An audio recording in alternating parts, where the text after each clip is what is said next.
সভ্যতার সংকটে রবীন্দ্রনাথ লিখেছিলেন, মানুষের শরীর মনের পক্ষে যা কিছু অত্যাবশ্যক তার এমন অভাব বোধহয় পৃথিবীর আধুনিক শাসনচালিত কোনো দেশেই ঘটে। আজ পশ্চিম এশিয়ায় যুদ্ধ, আর তার জেরে জ্বালানি সংকটের মুখে দাঁড়িয়ে আমরা কিভাবে আমাদের জীবনের প্রত্যেকটা স্তরে এই সংকট আঘাত করছে একেবারে ক্ষেত্র ধরে ধরে আজ আপনাদের দেখাবো। কিন্তু তার আগে প্রথম প্রশ্ন, হেঁসেল হোটেল, হাসপাতাল, স্কুল, কলেজ থেকে মিষ্টির দোকান, রান্নার গ্যাসের সংকটে সরাসরি প্রভাব সমাজের সর্বস্তরে। ঘাটতি নেই, প্যানিক বুকিং, দাবি পেট্রোলিয়াম মন্ত্রী। কিন্তু সত্যিই যদি সিলিন্ডারের সরবরাহ ঠিকঠাক থাকতো তাহলে এই হয়রানি কেন? দ্বিতীয় প্রশ্ন, গ্রামীণ এলাকায় ৪৫ দিনের আগে পরে সিলিন্ডার বুক করা যাবে না, শহরাঞ্চলে বুকিং এর সময়সীমা ২৫ দিন জানালো পেট্রোলিয়াম মন্ত্রক। বড় সড় প্রশ্নের মুখে কেন্দ্রীয় সরকারের পর্যাপ্ত জ্বালানি মজুত থাকার দাবি। তৃতীয় প্রশ্ন, ২০০০ টাকার বালিঞ্জি সিলিন্ডার কিনতে হচ্ছে ৪৫০০ টাকায়, দাবি কেটারারদের। সংকটের সময় কালোবাজারি বন্ধে রাজ্যের পদক্ষেপ কোথায়? দিল্লি থেকে কলকাতা পরপর বৈঠক হচ্ছে, কমিটিও তৈরি হচ্ছে, কিন্তু সমস্যা পুরোপুরি মিটবে কবে? আর চতুর্থ প্রশ্ন থাকবে, মিড ডে মিল থেকে হোস্টেল ও হাসপাতালের ক্যান্টিন, গ্যাসের আকাল সর্বত্র, জ্বালানির অভাবে বন্ধ হচ্ছে বহু হোটেল রেস্তোরাঁ। করোনার পর এবার যুদ্ধের আঁচে বড় সড় প্রশ্নের মুখে লক্ষ লক্ষ হোটেল কর্মী ও অনলাইন ফুড ডেলিভারি কর্মীদের চাকরি। পঞ্চম প্রশ্ন, বাণিজ্যিক সিলিন্ডারে কোনো হ্রাস নেই, কেনা যাবে যত খুশি, সংসদে দাঁড়িয়ে বললেন পেট্রোলিয়াম মন্ত্রী। সেই তাঁরই মুখে আবার হোটেল রেস্তোরাঁয় কেরোসিনের অনুমতির প্রসঙ্গ। সবই যদি ঠিকঠাক থাকে তাহলে কেন এই পরস্পর বিরোধী মন্তব্য? তবে শুরুতেই দেখাবো এই ভয়ঙ্কর জ্বালানি সংকটের সার্বিক ছবিটা এক নজরে। কোনো ব্যবস্থা নেই আমাদের, বাচ্চা কাচ্চা সব না খাওয়ানো। কাল থেকে ধরে নিয়ে মিষ্টির দোকান এবার কিন্তু বন্ধ হতে শুরু করবে। গতকাল রাত থেকে রুটি তৈরি বন্ধ করে দিয়েছি। রোগীদের রান্না করে খাবার দেওয়ার খুবই সমস্যা হচ্ছে। কাল যদি না গ্যাস পাই তাহলে পরশুদিন বন্ধ করে দিতে হবে। গ্যাস সিলিন্ডারের অভাবে দিকে দিকে সমস্যা, গৃহবধূ থেকে বৃদ্ধ বৃদ্ধা, ব্যবসায়ী, হোটেল মালিক, হস্টেল মালিক থেকে রেস্তোরাঁ মালিক, মন্দির কর্তৃপক্ষ সকলেই দুর্ভোগে জেরবার, চাকরি যাবার আশঙ্কা। इस तरह से अगर रहेगा तो दुकान बंद हो जाएगा, हम लोग बेरोजगार हो जाएंगे। এই যে আরো ২-৪টে স্টাফ ছিল তারা এখন ছুটি দিয়ে দিয়েছি। মোদী সরকার দাবি করছে সবকিছু ঠিক আছে, পাল্টা বিরোধীরা প্রশ্ন করছে রাশিয়ার থেকে তেল নিতে এখন আমেরিকার অনুমতি কেন নিতে হচ্ছে মোদী সরকারকে? Why a nation the size of India would allow any other nation, the president of another nation, to give us permission to buy Russian oil, to decide who our relationships are with? India has sufficient gas production and supply arrangements to sustain this position even in the event of a prolonged conflict. বৃহস্পতিবার সকালে জল্পনা তৈরি হয় Hormuz প্রণালী দিয়ে জাহাজ যেতে Iran কি ভারতীয় ট্যাঙ্কারদের ছাড় দিয়েছে। যদিও সংবাদ সংস্থা রয়টার্স সূত্রে দাবি, ইরানের একটি সূত্র মারফত দাবি করা হয়েছে এরকম কোনো চুক্তিই হয়নি। মুখ খোলেনি ভারতীয় বিদেশ মন্ত্রকও। পার্থপ্রতিম ঘোষ, সুনীত হালদার ও কমল কৃষ্ণদের রিপোর্ট, এবিপি আনন্দ। দেখুন, জীবন যন্ত্রণায় এমনিতেই লোকের নাভিশ্বাস উঠছে, তারপরে বিষ ফোঁড়ার মতো যুক্ত হয়েছে জ্বালানি যন্ত্রণা। কিন্তু আজ শুরু করব একটা খটকা দিয়ে। কি খটকা জানেন? একটু তলিয়ে ভাবুন তো। যুদ্ধ পরিস্থিতিতে গ্যাস আর তেলের সংকট অস্বাভাবিক কিছু নয়, কিন্তু মাত্র কয়েক দিনের মধ্যে এই সংকটটা এই পর্যায়ে চলে যাওয়াটা কি আদৌ সম্ভব? নাকি এইখানে মজুতদার আর কালোবাজারির কারবারিরা একেবারে ঝাঁপিয়ে পড়েছে এই সংকটের সুযোগে? ঠিক যে কারণে বারবার এই মজুতদারি আর কালোবাজারি দমন করার কথা আমরা প্রথম দিন থেকে বলে আসছি। জওহরলাল নেহেরু কালোবাজারিদের ল্যাম্পপোস্টে ঝোলানোর কথা এমনি এমনি বলেননি। আজ এই অনুষ্ঠানে সমাজের বিভিন্ন ক্ষেত্রের মানুষের ভোগান্তির কথা আমরা তুলে ধরব, যাদের কারো এই গ্যাসের আকালের ফলে রোজগার লাটে উঠতে বসেছে, আবার কারোর জীবনযুদ্ধ যন্ত্রণাময় হয়ে উঠেছে। দেখুন, প্রথমে দেখাবো গ্যাস বুকিংয়ের চরম ভোগান্তির আজকের দিনের ছবিটা, যেটাকে কোনো সরকারি আশ্বাসই ঢেকে দিতে পারছে না। দেখুন, যুদ্ধে জ্বলছে পশ্চিম এশিয়া, গ্যাসের দোকানের বাইরে লাইনে দাঁড়াচ্ছে কলকাতা থেকে কোচবিহার, দিনহাটা থেকে দার্জিলিং। ভোগান্তি, হয়রানি, দুর্ভোগ, সংকট। কোনো ব্যবস্থা নেই আমাদের, বাচ্চা কাচ্চা সব না খাওয়ানো। আমি 4-5 দিন ধরে বুক করছি, কিন্তু বলছে ইনভ্যালিড নাম্বার, আবার কখনো বলছে নাম্বার গলত হ্যায়। কলকাতা থেকে জেলা, কাকভোর থেকে লম্বা লাইন। ফেব্রুয়ারি মাসের শেষে গ্যাস বুক করেছি, আমি সেই গ্যাসও তো পাইনি। এখানে আমি সকাল 6টার সময় এসেছি, রান্না করতে পারছি না। 5:30 6টার থেকে লাইন দিয়ে আছে, এখন 12টা পর্যন্ত বাজতে চলছে। হ্যাঁ, এই যুদ্ধ কবে যে কদিন চলবে সেটা বোঝা মুশকিল। ডবল সিলিন্ডার, দুটো সিলিন্ডারই খালি। গ্যাস পাওয়া যাচ্ছে না বলছে, আতঙ্কের মধ্যে আছে। কেন্দ্রীয় সরকার বলছে যোগান যথেষ্ট, গ্রাহক বলছে অন্তহীন ভোগান্তি। আজকে কাজকর্ম ফেলা দিয়ে এখানে লাইনে দাঁড়িয়ে আছি, জানি না কখন লাইন পাবো। কিছুদিন হলো গ্যাসটা সাপ্লাই ইনসাফিসিয়েন্ট, তার ফলে এই ধরনের একটা পরিস্থিতি ক্রিয়েট করেছে। আশ্বাসে কিংবা বিশ্বাসে ভোগান্তি কি কমবে? এবিপি আনন্দ। দেখুন, আজ প্রথম অতিথির কাছে যাব, একেবারে তার ব্যক্তিগত অভিজ্ঞতা শুনবো বলে। মঞ্চালী চট্টোপাধ্যায়, আপনি দক্ষিণ কলকাতায় থাকেন, আজকে গ্যাস বুক করেছেন এবং তার আগের ওই যে বলা হচ্ছে যে গ্যাসের যে গ্যাপটা সেটা 25 দিনের বেশি ছিল, বলছিল সেটা 25 দিন, কিন্তু লাইন তো পাচ্ছি না বুকিং করার জন্য। হ্যাঁ, যখনই নাম্বার ফার্স্ট যে নাম্বারটা আগে পাওয়া গেছিল সেই নাম্বারে বলা হয়েছিল যে এই নাম্বারটা এখন আর এক্সিস্ট করছে না। আচ্ছা, নতুন নাম্বার দেওয়া হলো।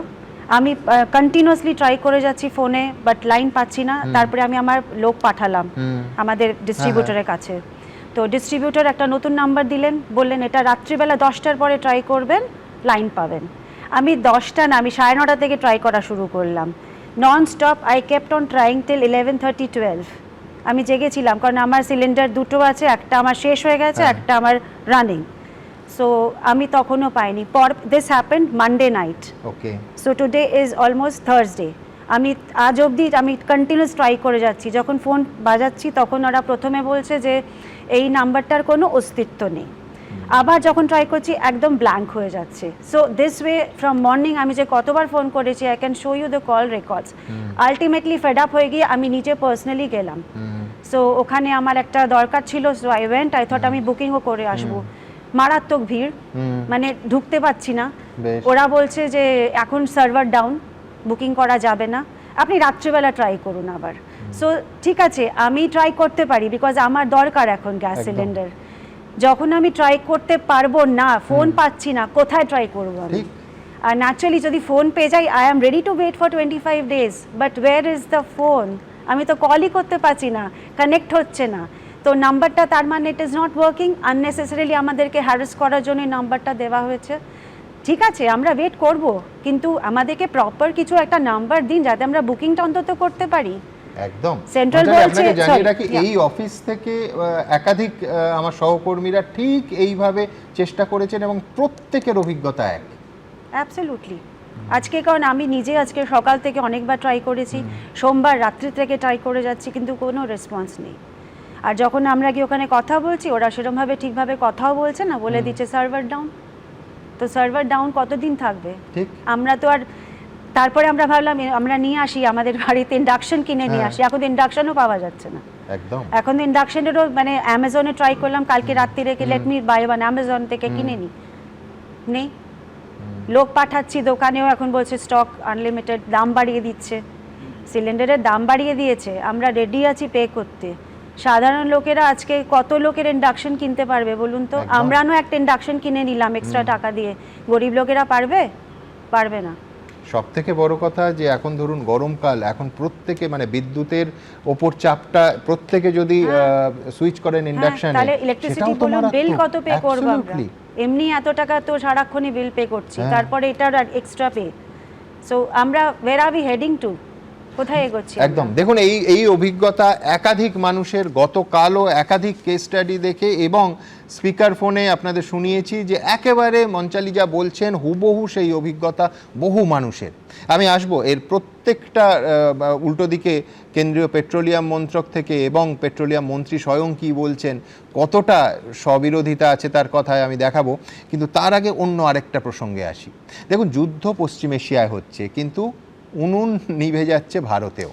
এ রাজ্যের মিড ডে মিলে যুদ্ধের আঁচ পড়েছে। পরিসংখ্যান বলছে যে এ রাজ্যের ৮১,০০০-এর বেশি সরকারি স্কুল এবং সরকারি সাহায্যপ্রাপ্ত স্কুলে ৭৫ লক্ষেরও বেশি বাচ্চা প্রতিদিন মিড ডে মিলের খাবার খায়। শুধু কলকাতাতেই ১,৮৯৮টা স্কুলের ২,৩৭,০০০ ছাত্রছাত্রীকে প্রতিদিন ওই কমিউনিটি কিচেন থেকে রান্না করা মিড ডে মিল দেওয়া হয়। আজ তাদের মেনুতে সকালে আমার সহকর্মী কৃষ্ণেন্দু দেখাচ্ছিল ভাত আর সোয়াবিনের তরকারি থাকার কথা ছিল, কিন্তু পড়ুয়াদের খিচুড়ি দেয়া হয়েছে। গতকাল আপনাদের দেখিয়েছিলাম যে এই কলকাতার SN ব্যানার্জি রোডের রানী রাসমণি হাই স্কুলে পড়ুয়াদের রান্না করা খাবারের বদলে হাতে একটা করে সেদ্ধ ডিম ধরিয়ে দেয়া হচ্ছে। শুধু কলকাতা নয়, জেলা স্কুলগুলোতেও এই একই ছবি। আমার সঙ্গে এই মুহূর্তে স্টুডিওতে কৃষ্ণচন্দ্রপুর তার হাই স্কুলের প্রধান শিক্ষক চন্দন কুমার মাইতি আছেন। আমি চন্দনবাবুর কাছে যাব, কিন্তু এই নিয়ে প্রতিবেদনটা আমার মনে হয়েছে এই মুহূর্তে আপনাদের সামনে রাখা প্রয়োজন। দেখুন। যেদিকে চোখ সেদিকেই সমস্যা।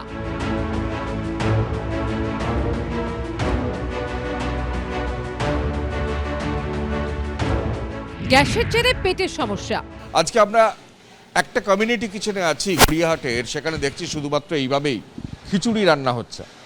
অর্থাৎ যেখানে আজকে মেনুতে একাধিক খাবার থাকার কথা এবং সেই খাবার আজকে স্কুলে স্কুলে যাওয়ার কথা, সেখানে গ্যাস বাঁচাতে শুধুমাত্র খিচুড়ি রান্না হচ্ছে।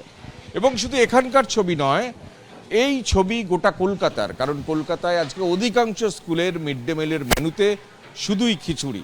এভাবে যদি চলতে থাকে, যেখান থেকে আমাদের খাবার আসে, তাহলে আমি জানি না 2-3 দিন পরে মেয়েরা কি মিড ডে মিল পাবে।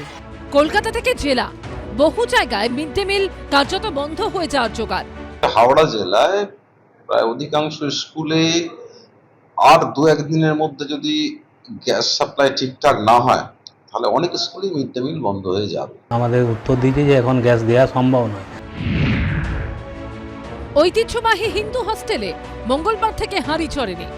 আমাদের বাইরে খেতে যেতে হচ্ছে। অনেক স্টুডেন্ট এমনই আছে মেস চলার জন্য যাদেরকে একবেলা খেয়ে থাকতে হচ্ছে। বেশিরভাগ জনাই প্রায় গরিব এবং দুস্থ পরিবার থেকে আসছে। তো এই হোস্টেলে যে মেসের যে খাবারটা, যে দুবেলায় যে খাবারটা পাওয়া যায়, সেটাতেই অনেকে নির্ভর করে থাকে। এই মেস বন্ধ হওয়ার জন্য এমন অনেক ছাত্র আছে যারা একবেলা খেয়ে আছে।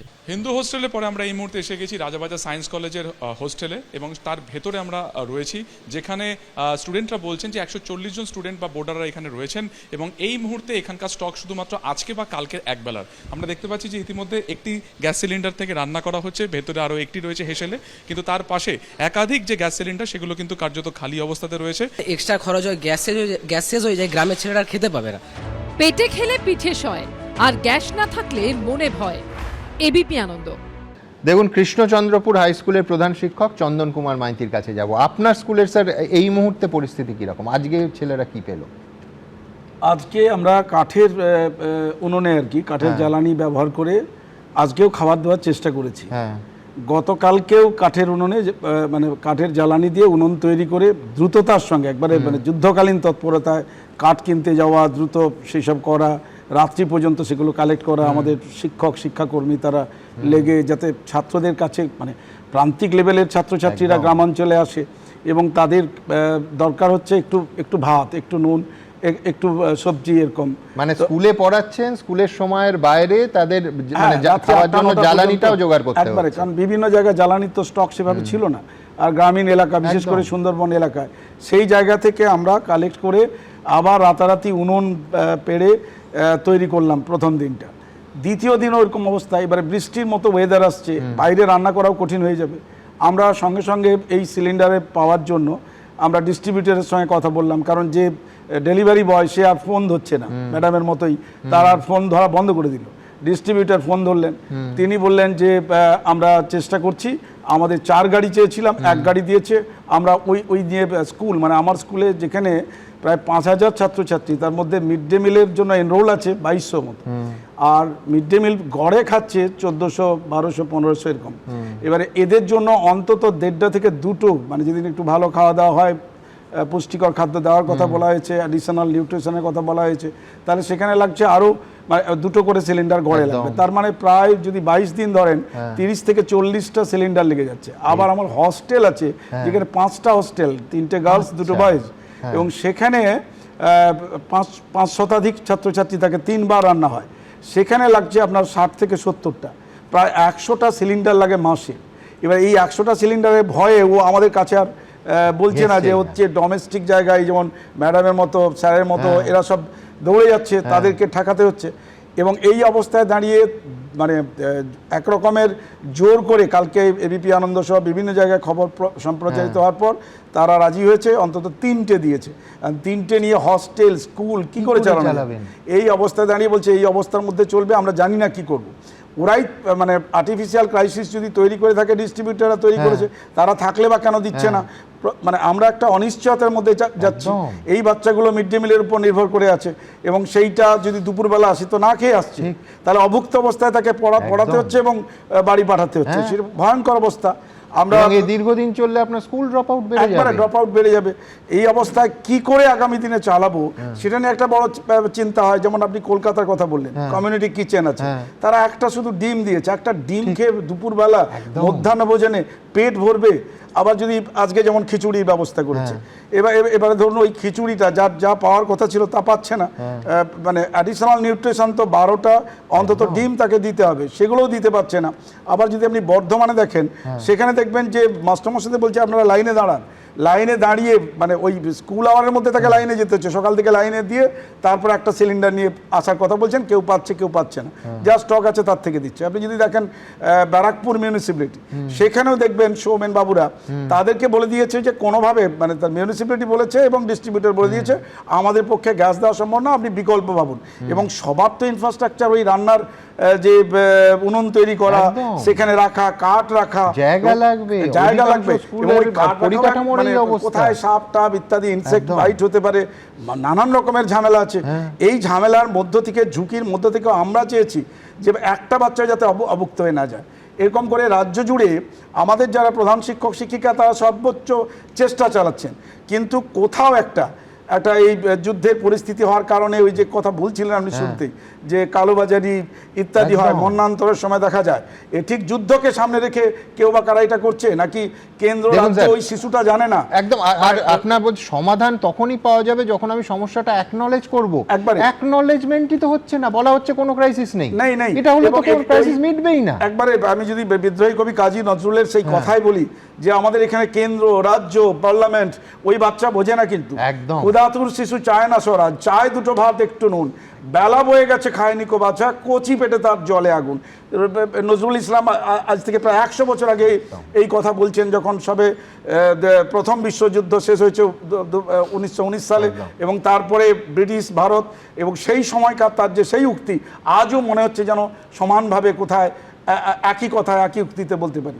আমরা চাইছি যেভাবে হোক গ্যাসের যেন সাপ্লাইটা হসপিটালে যেমন দেওয়া হচ্ছে, স্কুলগুলোর জরুরি ভিত্তিতে না দিলে পরে স্কুলের যেমন বললেন ড্রপ আউট শুধু বাড়বে না, অপুষ্টিতে ওই বাচ্চার সমস্যা তৈরি হবে। এবং ড্রাই ফুড দিয়েও সে তো বাড়িতে গিয়ে রান্নার গ্যাসই পাবে না, তাহলে রান্নাটা করবে কোথায়? এবং এই যে একটা বিরাট হিউজ চ্যালেঞ্জ, এটা নিয়ে স্পেশাল যেভাবে রাজ্যের আপনি কালকে কথা বলছিলেন মাননীয় মুখ্যমন্ত্রীর কিছু কথা, সেটা আমরা দেখেছি। আবার কেন্দ্র বলছে আমাদের কোনো সাপ্লাইয়ের অভাব নেই, কিন্তু মাঝ থেকে ডিস্ট্রিবিউটাররা বলছে তাদের কাছে সাপ্লাই নেই। এই একটা অবান্তর পরিস্থিতির মধ্যে আমরা আছি। কবে যুদ্ধ শেষ হবে আর আমরা তারপরে গ্যাস সাপ্লাই পাবো, ততদিন স্কুল কি হবে, যেখানে সিআরপিএফ থেকে জওয়ানরা এবারে দখল নেবে, নির্বাচন সামনে আসছে, সামনে আপনার পরীক্ষা আছে, পরীক্ষা 1 এপ্রিল থেকে পরীক্ষা, তারা যদি স্কুলেই না আসে তাহলে পরীক্ষাটা কি করে দেবে? একদম এই একটা হিউজ চ্যালেঞ্জ আমাদের কাছে। স্যার, মানে আমি বলছি যে ভাবতে পাচ্ছেন সংকটের গভীরতাটা কোথায়। এক হচ্ছে যে প্রথম বিশ্বযুদ্ধ শেষ হয়েছিল 1918 সালে, 1919-এ নজরুল যা লিখেছেন তা আজও প্রাসঙ্গিক, 1 নম্বর। 2 হচ্ছে প্রতিদিন এই অনুষ্ঠানে আমরা নানা রাজা উজির মারি, নানা রাজনীতি নিয়ে আলোচনা করি, অথচ ভাবুন ওই যে প্রান্তিক জায়গার ওই বাচ্চাগুলো যাদের অপুষ্টিতে ক্লান্ত মুখগুলোর দিকে তাকাবে আমাদের এই সমাজ, আমি বলছি যে তাকিয়ে তারা যদি রিথিঙ্ক না করে যে সমস্যাটাকে আমি যদি অ্যাকনলেজ না করি আমি কোনো দিন তার সমাধান করতে পারবো না। আজকে কেন্দ্রীয় পেট্রোলিয়াম মন্ত্রী হরদীপ সিং পুরী তিনি আশ্বস্ত করছেন যে কোনো গ্রাহক যদি শহরে 25 আর গ্রামে 45 দিনের গ্যাপে গ্যাস বুক করেন তাহলে 2.5 দিনের মধ্যে সিলিন্ডার তার বাড়ি পৌঁছে যাবে। আমি বলছি বাণিজ্যিক ক্ষেত্রে নাকি কোনো সমস্যাই নেই। আর এইটা ওই স্কুলের বাচ্চাগুলো তার সাক্ষী যে সমস্যাটা কোন জায়গায় পৌঁছেছে। দেখুন সমস্যার কালোবাজারি হতে পারে, সমস্যার কারণ জেনুইন যুদ্ধের সময়ের অভাব হতে পারে, আমরা জানি না, কিন্তু সমস্যাটা কি এটা জানা সম্পূর্ণ অধিকার একজন ভারতবাসীর এবং একজন পশ্চিমবঙ্গবাসীর আছে। মন্ত্রী বলছেন যে সমস্যা পাকাচ্ছেন সাধারণ মানুষ, যোগানে নাকি কোনো ঘাটতি নেই, মানুষ প্যানিক বুকিং করছেন বলে অচলাবস্থা, এবং মন্ত্রী যে ভাষাটা ব্যবহার করেছেন সেটা হচ্ছে ডিমান্ড ডিস্টরশন। আমি বলছি এর পাশাপাশি মজুতদারির সমস্যা কিন্তু ওই মন্ত্রী ওই সংসদে দাঁড়িয়ে তার ওই বক্তৃতায় প্রকাশ্যে স্বীকার করে নিচ্ছেন। আমি বলছি, আমি আবার একবার মাঞ্চালির কাছে যাব, যে আপনারা কি সত্যিই দেখে মনে হলো প্যানিক বুকিং করছেন, মানে লোকে খবর শুনে যুদ্ধের জন্য করছেন, না জেনুইনলি তো আপনার না জেনুইনলি আমার আজকে দেখে মনে হলো সত্যিটা জেনুইন। আমার যেরকম প্রবলেম হচ্ছে সবার ক্ষেত্রে সেম প্রবলেমই হচ্ছে। দেখুন, আমি নিজে একটা বিজনেস ওম্যান, আমার কিছু ছেলেরা থাকে আমার সাথে, তো তারা তো আমার ওপরে ডিপেন্ডেন্ট। আমার গ্যাস সিলিন্ডার ওদের কাছেও যায়, ওরাও রান্না করে খায়। আজকে যদি আমি গ্যাস না পাই, আমি ওদেরকে কোথা থেকে সাপ্লাই দেব? তো এটা আজকে আমি যখন গেলাম ওখানে পয়েন্টে, আই স ওখানে কিন্তু লরি দাঁড়িয়ে ছিল, সিলিন্ডার ছিল, ইটস নট আজ, কিন্তু লোকগুলো সব বসেছিল, যারা সিলিন্ডার ডেলিভারি বয় তারা কিন্তু সব লাইন দিয়ে বসে ওখানে দে ওয়্যার স্মোকিং, ওরা বসে আছে, আর ভেতরে চিৎকার চেঁচামেচি হচ্ছে। This is what I saw. এটাই আপনি নিজের চোখে দেখেছেন। চন্দনবাবু, আমি বলছি ডিআই অফিস বা মানে স্কুলের ঊর্ধ্বতন কর্তৃপক্ষকে জানিয়েছেন, মানে তারা কি বলছেন? মানে আমরা DI of schools, district magistrate, SDO, BDO, তার সঙ্গে টেলিফোনেও কথা বলেছি। কথা বলে তারা বললেন দেখছি, মানে তাদের তো আর মানে অ্যাডমিনিস্ট্রেটিভ যেভাবে প্রক্রিয়ার মধ্যে তাকে চলতে হয়, কিন্তু যদি ডিস্ট্রিবিউটর বলেন আমি সাপ্লাই পাইনি, আমি কোত্থেকে দেবো, তখন তো তিনি নিরুপায় হয়ে যান। আমরা এমনকি সিএমডিএম এর যিনি কুকড মিড ডে মিলের যে প্রজেক্ট ডিরেক্টর মিনা সাহেব, তার কাছেও চিঠি লিখেছি, এবং আমরা সংগঠনগতভাবে লিখেছি, এমনি প্রধান শিক্ষক হিসেবে লিখেছি, কোনোটার কোনো রেসপন্স পাইনি। এবং এই অবস্থায় দাঁড়িয়ে এই যে আনসার্টেনটি, আবার যদি এই যে বৃষ্টি মতো ভাব আসছে, এই যে এত স্টক করা এবং যুদ্ধ কবে থামবে এর কোনো ইঙ্গিত নেই, এবং তার সম্ভাবনার কথা ছেড়ে দিলাম, ইঙ্গিত নেই। এই জায়গায় আমাদের কি রিসোর্স আছে, কি অল্টারনেটিভ ভেন্যুজ আছে, শিক্ষা দপ্তরকে সেটা জানাতে হবে। তার জন্য ইমিডিয়েটলি অতি দ্রুত তারা যাতে একটা কমিটি তৈরি করে অন্তত এটাকে দেখে, মিড ডে মিলটাকে কীভাবে সুন্দর করে চালানো যায় সেটা একটু দেখতে হবে। না দেখলে পরে পঠন পাঠন বিঘ্নিত হয়ে যাবে, ওই বাচ্চাদের রোখা মুশকিল হয়ে যাবে, গার্জেনরা তা নিয়ে একটা অন্য রকমের অবস্থা নেমে। তার চেয়ে বড় কথা, আমি আমার কাছে প্রশ্ন করবো, বাচ্চাটা অভুক্ত অবস্থায় যেন না চলে যায়, ওইরকম একটা ডিম খেয়ে বাড়ি ফিরে যাবে সে অবস্থা যেন না দেখতে হয়। আর অন্য কি বিকল্প আছে সেটা নিয়েও শিক্ষক সংগঠনগুলোর সঙ্গে শিক্ষা দপ্তর আলোচনা আসতে পারে, তাতে আমরা প্রপোজাল দিতে পারি। সেই প্রস্তাব অনুযায়ী তারা যদি এক্সিকিউট করেন অন্তত বাঁচানো যায়। কারণ যুদ্ধকালীন পরিস্থিতিতে সত্যি এরকম ধরনের ক্রাইসিস তৈরি হওয়ার কথা। এই যে প্যানিক হয়ে তো দৌড়াচ্ছে বেশ কিছু মানুষ, ম্যাডাম যেমন যাচ্ছেন না, বিশ্বনাথ দাস স্ত্রী হয়তো যাবেন না ভাবে, কিন্তু আরও সাধারণ মানুষ আছে, সে ভাববে আমি একটু মজুদ বাড়াবো। এই মজুদ বাড়াতে গিয়ে সে তখন যার দরকার নেই সে স্টক করবে, যার দরকার সে পাবে না। একদম। আমি বলছি আমি এই জন্যই বলছি যে আজকে প্রত্যেকটা ক্ষেত্র আমি এই সীমিত সময়ের মধ্যে ছুঁয়ে যাওয়ার চেষ্টা করব। এরপর যেটা মারাত্মক বিষয় সেটা হচ্ছে গণপরিবহন এবং তার ভেতরে অটো। আমি অটোর পরিসংখ্যান নিয়ে আপনাদের কাছে আসবো, কিন্তু আগে প্রতিবেদনটা দেখাবো ঠিক কোন জায়গায় এই শহর এবং একাধিক মফস্বল শহর এবং গ্রামাঞ্চলের গণপরিবহনে বড় জিজ্ঞাসার চিহ্ন, বড় প্রশ্নচিহ্ন দাঁড়িয়ে আছে। দেখুন, সংসদে দাঁড়িয়ে পেট্রোলিয়াম মন্ত্রী দাবি করছেন গ্যাসের কোনো সমস্যা নেই, কিন্তু বাস্তবে কি তাই? সারাদিন গ্যাস ভর্তি আমাদের চলে যাচ্ছে। আমাদের কালকে গ্যাস ছিল না, কালকে গাড়ি অলরেডি বসে গেছে। দিকে দিকে এলপিজি পাম্পের বাইরে অটোর লম্বা লাইন, একবেলা চলে যাচ্ছে, আর কত ভাড়া খাটতে পারবো। প্রিন্স আনোয়ার শাহ রোড থেকে তারাতলা অধিকাংশ এলপিজি পাম্পেই এক ছবি। আগে দুদিন যেত, এখন সেটা স্টকটা কম আসছে বলে একটু কম যাচ্ছে, আর কাজের প্রেশারটাও আছে, গাড়ির প্রেশারও আছে, গাড়ির প্রেশার অনেকটা বেড়ে গেছে। অটোর এলপিজির দাম হঠাৎ কেজিতে 5 টাকা করে বাড়ানো হয়েছে, যার ফলে বিভিন্ন রুটে আবার যাত্রীদের ভাড়া বাড়িয়ে দিয়েছেন অটো চালকরা। আগে বলতে আমাদের এসডিএফ অবধি আগে আমাদের 15 টাকা ছিল, ওটা আমরা 3 টাকা বাড়িয়েছি, মানে 18 টাকা করেছি। 715 টাকা ছিল, ওটা 2 টাকা বাড়িয়েছি। হেসেল থেকে গণপরিবহন সবেতেই চাপ সেই আম জনতার ওপর। পার্থপ্রতিম ঘোষ, ঐশী মুখোপাধ্যায় ও সন্দীপ সরকারের রিপোর্ট, এবিপি আনন্দ। দেখুন, সোজা কথা, মেট্রো যদি কলকাতার লাইফ লাইন হয় তাহলে নিঃসন্দেহে শহর এবং শহরতলির গণপরিবহনের মূল লাইফলাইন হচ্ছে অটো।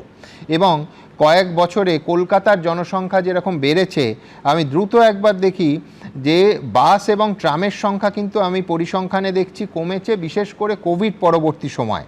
মানে করোনার আগে যতগুলো বাস রুট ছিল এবং সেই সব রুটে যত বাস চলতো তা কিন্তু এখন তুলনামূলকভাবে অনেকটা কম, এবং একটু আরামে একটু তাড়াতাড়ি গন্তব্যে পৌঁছানোর জন্য একেবারে বহু মানুষ অটোতে ভরসা করে।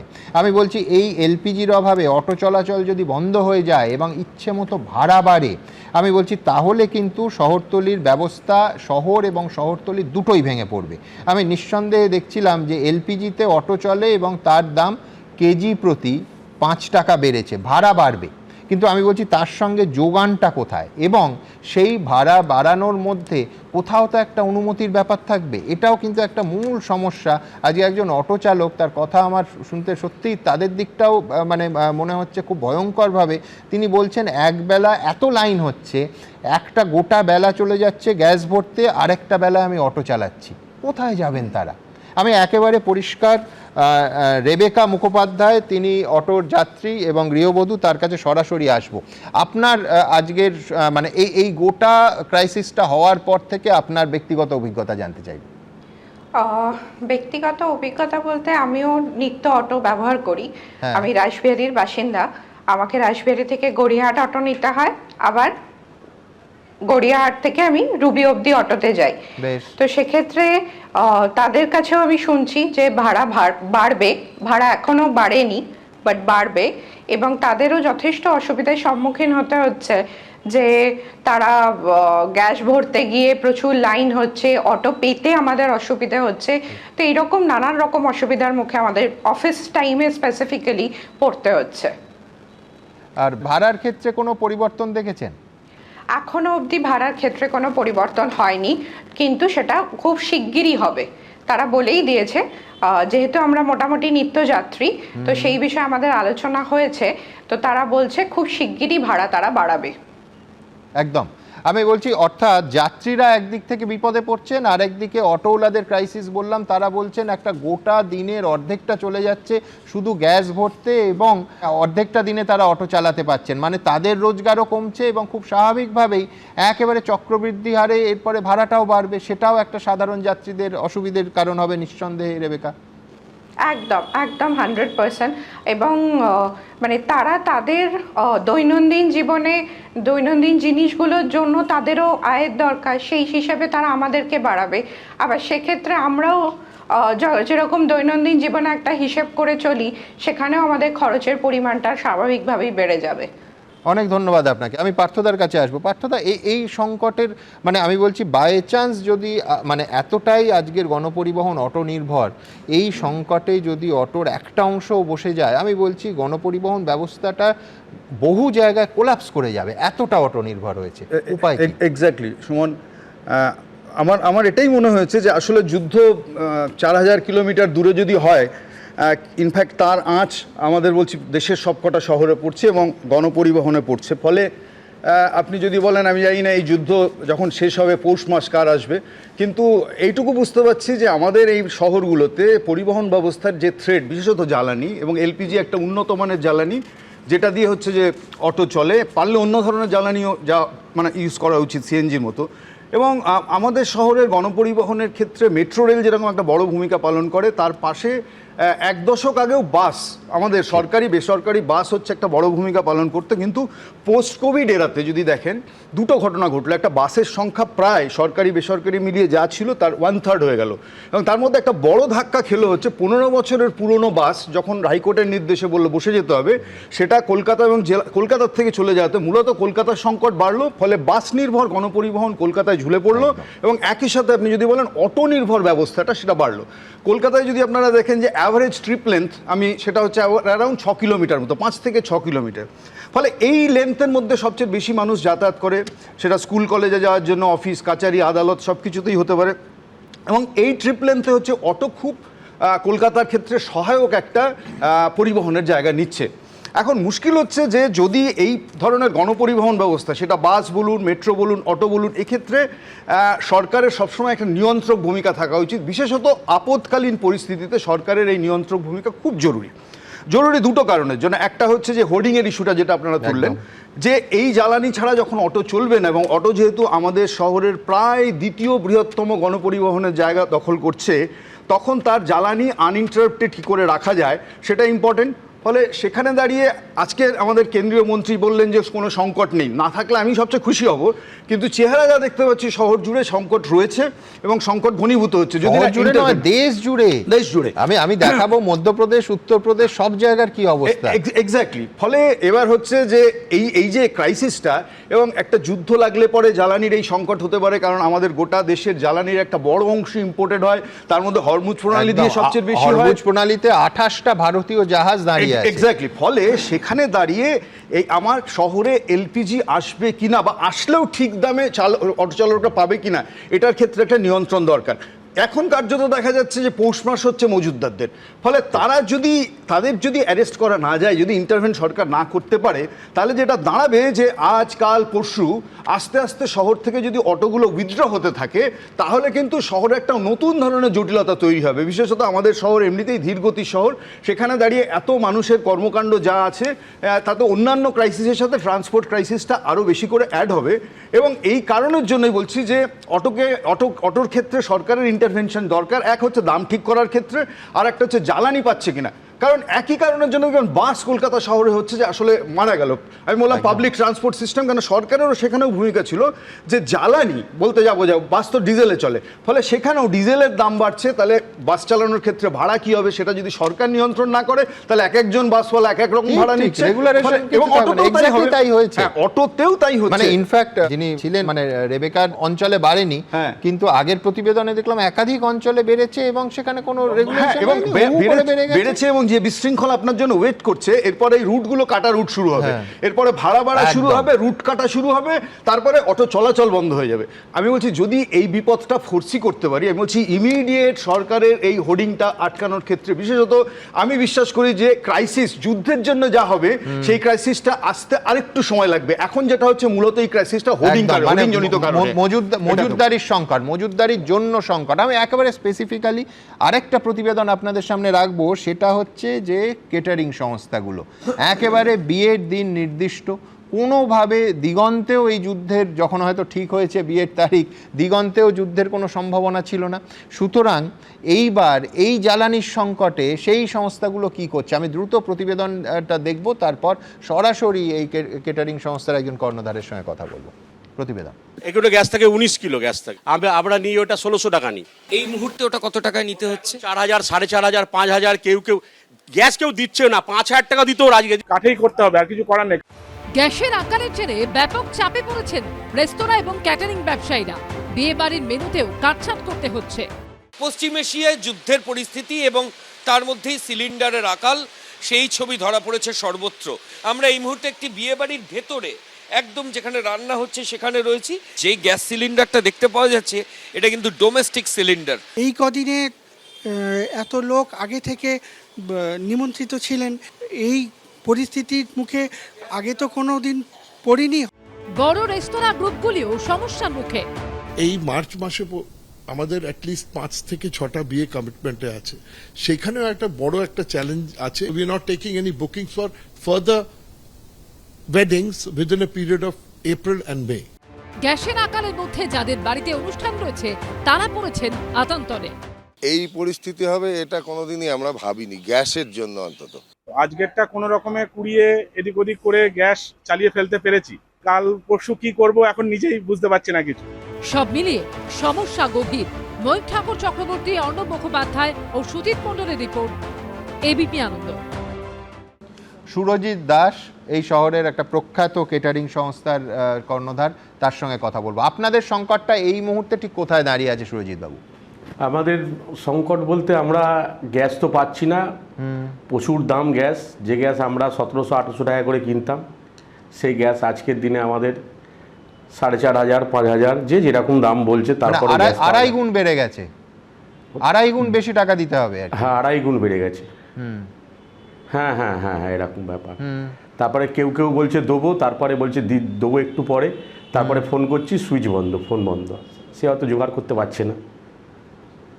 মানে বেশি মূল্য দিতে হচ্ছে, আর পাবেন সেই গ্যারান্টি, সেই আশ্বাসও নেই, সেই নিশ্চয়তাও নেই। না না না না না। তো আপনারা তো ধরুন বায়না, মানে বুকিং তো নিয়ে নিয়েছেন, এখন যাদের বাড়ির বিয়ে তারাও নিঃসন্দেহে মানে কোনোভাবে অতিথিদের সংখ্যা কমাবেন না, তো এইভাবে ম্যানেজ করছেন কি করে? না না, কি করে ম্যানেজ করলাম বলতে, আজকে সকালবেলা উঠে দেখলাম যে গ্যাস তো জোগাড় করতে পারিনি, 1.5খানা গ্যাস ছিল, একটা মানে হাফ গ্যাস ছিল, আর একটা গ্যাস একজনকে বললাম স্বর্ণকার এখানে বড় গ্যাস, তার থেকে নিয়েছি, বললাম দিন 15 পরে তাকে দিয়ে দেবো। এখন সেই 1.5খানা গ্যাস আর কিছু কাঠ নিয়েছিলাম, কাঠ জ্বালিয়ে কোনো রকমভাবে করেছি। এমনি আপনাদের যা মেনু ইত্যাদি তাতে কোনো বদল করতে হচ্ছে এই জ্বালানি নিয়ে টানাপোড়েনের কারণে? না না, এরপরে বলেছিলাম, এরপরে বলেছি যেসব মানে কাজগুলো বুক করা আছে পার্টিদের বলেছি ফোন করে যে আপনারা যে কি মেনু করবেন সেটা আমাকে একটু জিজ্ঞাসা করে করবেন, কারণ সম্ভব না এখন গ্যাস জোগাড় করার মতন। যদি কাঠ জ্বালিয়ে যেসব মেনুগুলো করা যায়, কাবাব জাতীয় বা অথবা আপনার বিরিয়ানি, এইসব আমরা হয়তো করে দিতে পারবো, কিন্তু গ্যাস জ্বালিয়ে গ্যাস তো জোগাড় করতে তো পারছি না, আর ওসব মেনুগুলো আমাদের ক্যান্সেল করতে হবে, সম্ভব নয়। আর কয়লা দিয়ে তো সম্ভব নয় কাজ করে, এখন অনুষ্ঠান বাড়িতে ব্যাঙ্কুয়েট এসব অ্যালাউ করে না ওরা, কয়লা কাঠ এসব অ্যালাউ করে না, গ্যাসেই ওপরেই সব কিছু নির্ভর। অর্থাৎ আপনি বলছেন যে মেনুতেও একটা পরিবর্তন করার কথা ভাবছেন, যেগুলো কাবাব জাতীয় বা গ্রিল করা যায় এই ধরনের আইটেম রাখছেন ফুল কুকড আইটেমের জায়গায়, যেটা আপনি মানে মোটামুটি কাঠ কয়লা দিয়ে চালাতে পারবেন, তাই তো? হ্যাঁ হ্যাঁ হ্যাঁ, এটা দিয়ে চালানো যাবে। অনেক ধন্যবাদ সুরজিৎবাবু আপনাকে। দেখুন, আমি যখন খাবারের প্রসঙ্গে চলেই এলাম, অনেকে বলেন যে চাইনিজকে পেছনে ফেলে এখন কলকাতার হার্টথ্রব নাকি বিরিয়ানি, এবং হান্ডি বিরিয়ানি হতে পারে, হায়দ্রাবাদ বিরিয়ানি হতে পারে, আর চিরকালীন কলকাতার hot favourite Kolkata style biryani হতে পারে। পরিসংখ্যানও কিন্তু জানেন এই একই কথা বলছে। করোনা পরবর্তী সময়ে হু হু করে কলকাতা বিরিয়ানির প্রতি মানুষের ভালোবাসা বেড়েছে, সেটা এই শহরেরও বেড়েছে, শহরের বাইরেরও বেড়েছে। পরিসংখ্যান বলছে যে 2022-এর পর থেকে রেস্তোরাঁ এবং অনলাইন প্ল্যাটফর্ম মিলিয়ে বিরিয়ানির অর্ডারের সংখ্যা এই কলকাতা শহরে 3 গুণ বেড়েছে। কলকাতাবাসীর এই বিরিয়ানি প্রেমে একেবারে যাকে বলে কাবাব মে হাড্ডি হয়ে দাঁড়িয়েছে এলপিজির আকাল। বিরিয়ানি পুরোপুরি কাঠে রান্না হচ্ছে পার্ক সার্কাসের আরসালানে। গ্যাসের অভাবে দাদা বৌদির বিখ্যাত রেস্তোরাঁ সেই কর্তৃপক্ষ খুব চিন্তায় আছেন। আমি প্রথমে প্রতিবেদনটা দেখাবো, তারপর সরাসরি কথা বলবো দাদা বৌদির কর্ণধার সঞ্জীব সাহার সঙ্গে। প্রথমের প্রতিবেদন। ধোঁয়া ওঠা সুগন্ধি বাসমতি চাল, জাফরানি রং, ডুমো করে কাটা আলু, গাঢ় বাদামি বেরেস্তা, সঙ্গে মস্ত একটা মাংসের টুকরো। বিরিয়ানির নাম শুনলেই জিভে জল। হায়দ্রাবাদি, আওয়াদি, হান্ডি, কাচ্চি, কত কিছু। কিন্তু গ্যাসের আকালের জেরে বিরিয়ানিতেও কি এখন বিধিনিষেধ? কালকে অবধি আমার মোটামুটি সিলিন্ডার আছে, কিন্তু তারপরে কি হয় জানি না। আর বিরিয়ানি তো আমার কাঠেও সঙ্গে গ্যাসও লাগে আমার, কিন্তু অনলি যখন গ্যাস পাচ্ছি না তখন একটু স্পিড প্রোডাকশনটা, যে ফাস্ট প্রোডাকশনটা কমে যাবে। গ্যাসের সংকটে পার্ক সার্কাসের আরসালানে বিকল্প ব্যবস্থা করা হয়েছে। গ্যাস ডিস্ট্রিবিউটার গ্যাস দিতে পারছে না, যেখান থেকে নেন যে আমাদের ডিস্ট্রিবিউটার আছে উনি দিতে পারছেন না। আর বিরিয়ানি যে হচ্ছে পুরো কাঠে হচ্ছে। আমার এখন সময়ও প্রচুর লাগছে, আমার প্রায় 1.5 গুণ বেশি লাগছে সময়। এই পরিস্থিতিতে সমস্যায় পড়েছেন ছোট বিরিয়ানি ব্যবসায়ীরা। गैस का रेट बहुत ज़्यादा बढ़ गया है। काला बाजारी इतना हो रहा है ना कि 2500 में भी पैसा देने को जल्दी नहीं मिले, दुकान को बंद करना पड़ेगा। ট্রাম্প, নেতানিয়াহু, মোস্তাবারা এখন কার্যত বিরিয়ানিরও শত্রু হয়ে দাঁড়িয়েছেন। সমীরণ পাল, পার্থপ্রতিম ঘোষ ও সৌরভ বন্দ্যোপাধ্যায়ের রিপোর্ট, এবিপি আনন্দ। আমি সরাসরি সঞ্জীববাবুর সঙ্গে কথা বলবো। দেখুন, মূলত দুটো প্রশ্ন। এক হচ্ছে দাদা বৌদির বিরিয়ানির ওখানকার কি পরিস্থিতি, আপনার যে প্রচুর প্রোডাকশান হয় একদিনে সেটা একরকম আছে নাকি কিছুটা কমাতে হয়েছে? আমি বলছি হাজার হাজার প্লেট একদিনে। আর দ্বিতীয় প্রশ্ন অবশ্যই আপনার কাছে থাকবে যে এমনিতে দেখুন মোগলাই খাবারের কাঠকয়লায় রাঁধলে তার স্বাদ বাড়ে, কিন্তু আমি বলছি পরিবেশ দূষণের যে এখন আমরা যুগের মধ্যে দিয়ে যাচ্ছি, একটা কাঠের উনুনে রান্না হলে প্রবল পরিবেশ দূষণ ছড়ায়। আজকে কেন্দ্রীয় পেট্রোলিয়াম মন্ত্রী স্বয়ং ওই দূষণবিধি কিছুদিনের জন্য শিথিল করে 1 মাসের জন্য হোটেল রেস্টুরেন্টে কেরোসিন চালুর কথা বলেছেন, যে দূষণ নিয়ন্ত্রক পর্ষদকে তিনি অনুরোধ করবেন। আমি বলছি এটা নিয়ে কি ভাবছেন, এবং প্রোডাকশান যে হাজার হাজার প্লেটের প্রোডাকশান হয় দাদা বৌদির বিরিয়ানির, সেটা কি কমানোর কথা ভাবছেন বা কমাতে হচ্ছে সঞ্জীববাবু? এই সংকটে আমাদের গ্যাসের যে সংকট দেখা দিয়েছে, সেই জায়গায় দাঁড়িয়ে আমাদেরকে তো আবার পুরোনো আমলের টাইম, পুরোনো দিনের কাঠের উনুনে আবার রিপিটেড দিতে হচ্ছে আমাদেরকে।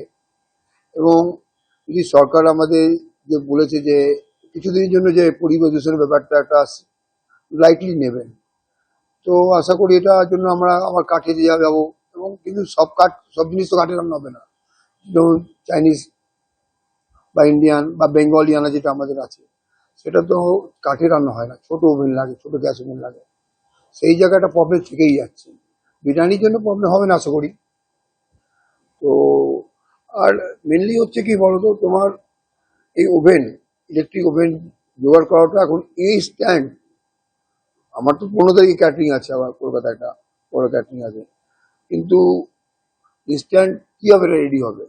সেই আমাদের ক্যাটারিংয়ে ধরো 125-30টা ওভেন চলে, সব লাইভ কিচেন চলে, সেই জায়গাটা তো ওভেন দরকার পড়ে, গ্যাস, সেই জায়গাটা কাটছাট করতেই হচ্ছে আমাদের। ধন্যবাদ আপনাকে। কিন্তু এইখানে আমি অবশ্যই যেটা রাখবো সেটা হচ্ছে, ধরুন সুখের সময়, আনন্দের সময় মানুষ রেস্তোরাঁয় গিয়ে তাদের তো একটা উপায় থাকে, কিন্তু পাশাপাশি যারা আরোগ্য চান, যারা হাসপাতালে ভর্তি হয়েছেন, ভাবতে পারেন কালকে এসএসকেএম দিয়ে শুরু করেছিলাম এই রাজ্যে সবথেকে বড় সরকারি হাসপাতাল, সেখানকার সেন্ট্রাল ক্যান্টিনের কি অবস্থা, সেন্ট্রাল কিচেনের কি অবস্থা আপনাদের দেখিয়েছিলাম। আজকেও দেখাবো। প্রথমে আমি প্রতিবেদনটা রাখবো যে এই সিলিন্ডারের অভাবে প্রত্যেকটা হাসপাতালের যে সেন্ট্রাল কিচেন বা ক্যান্টিন কি ভয়ঙ্কর খাদের ধারে দাঁড়িয়ে আছে, খাদের কিনারায় বলতে যা বোঝায়। দেখুন,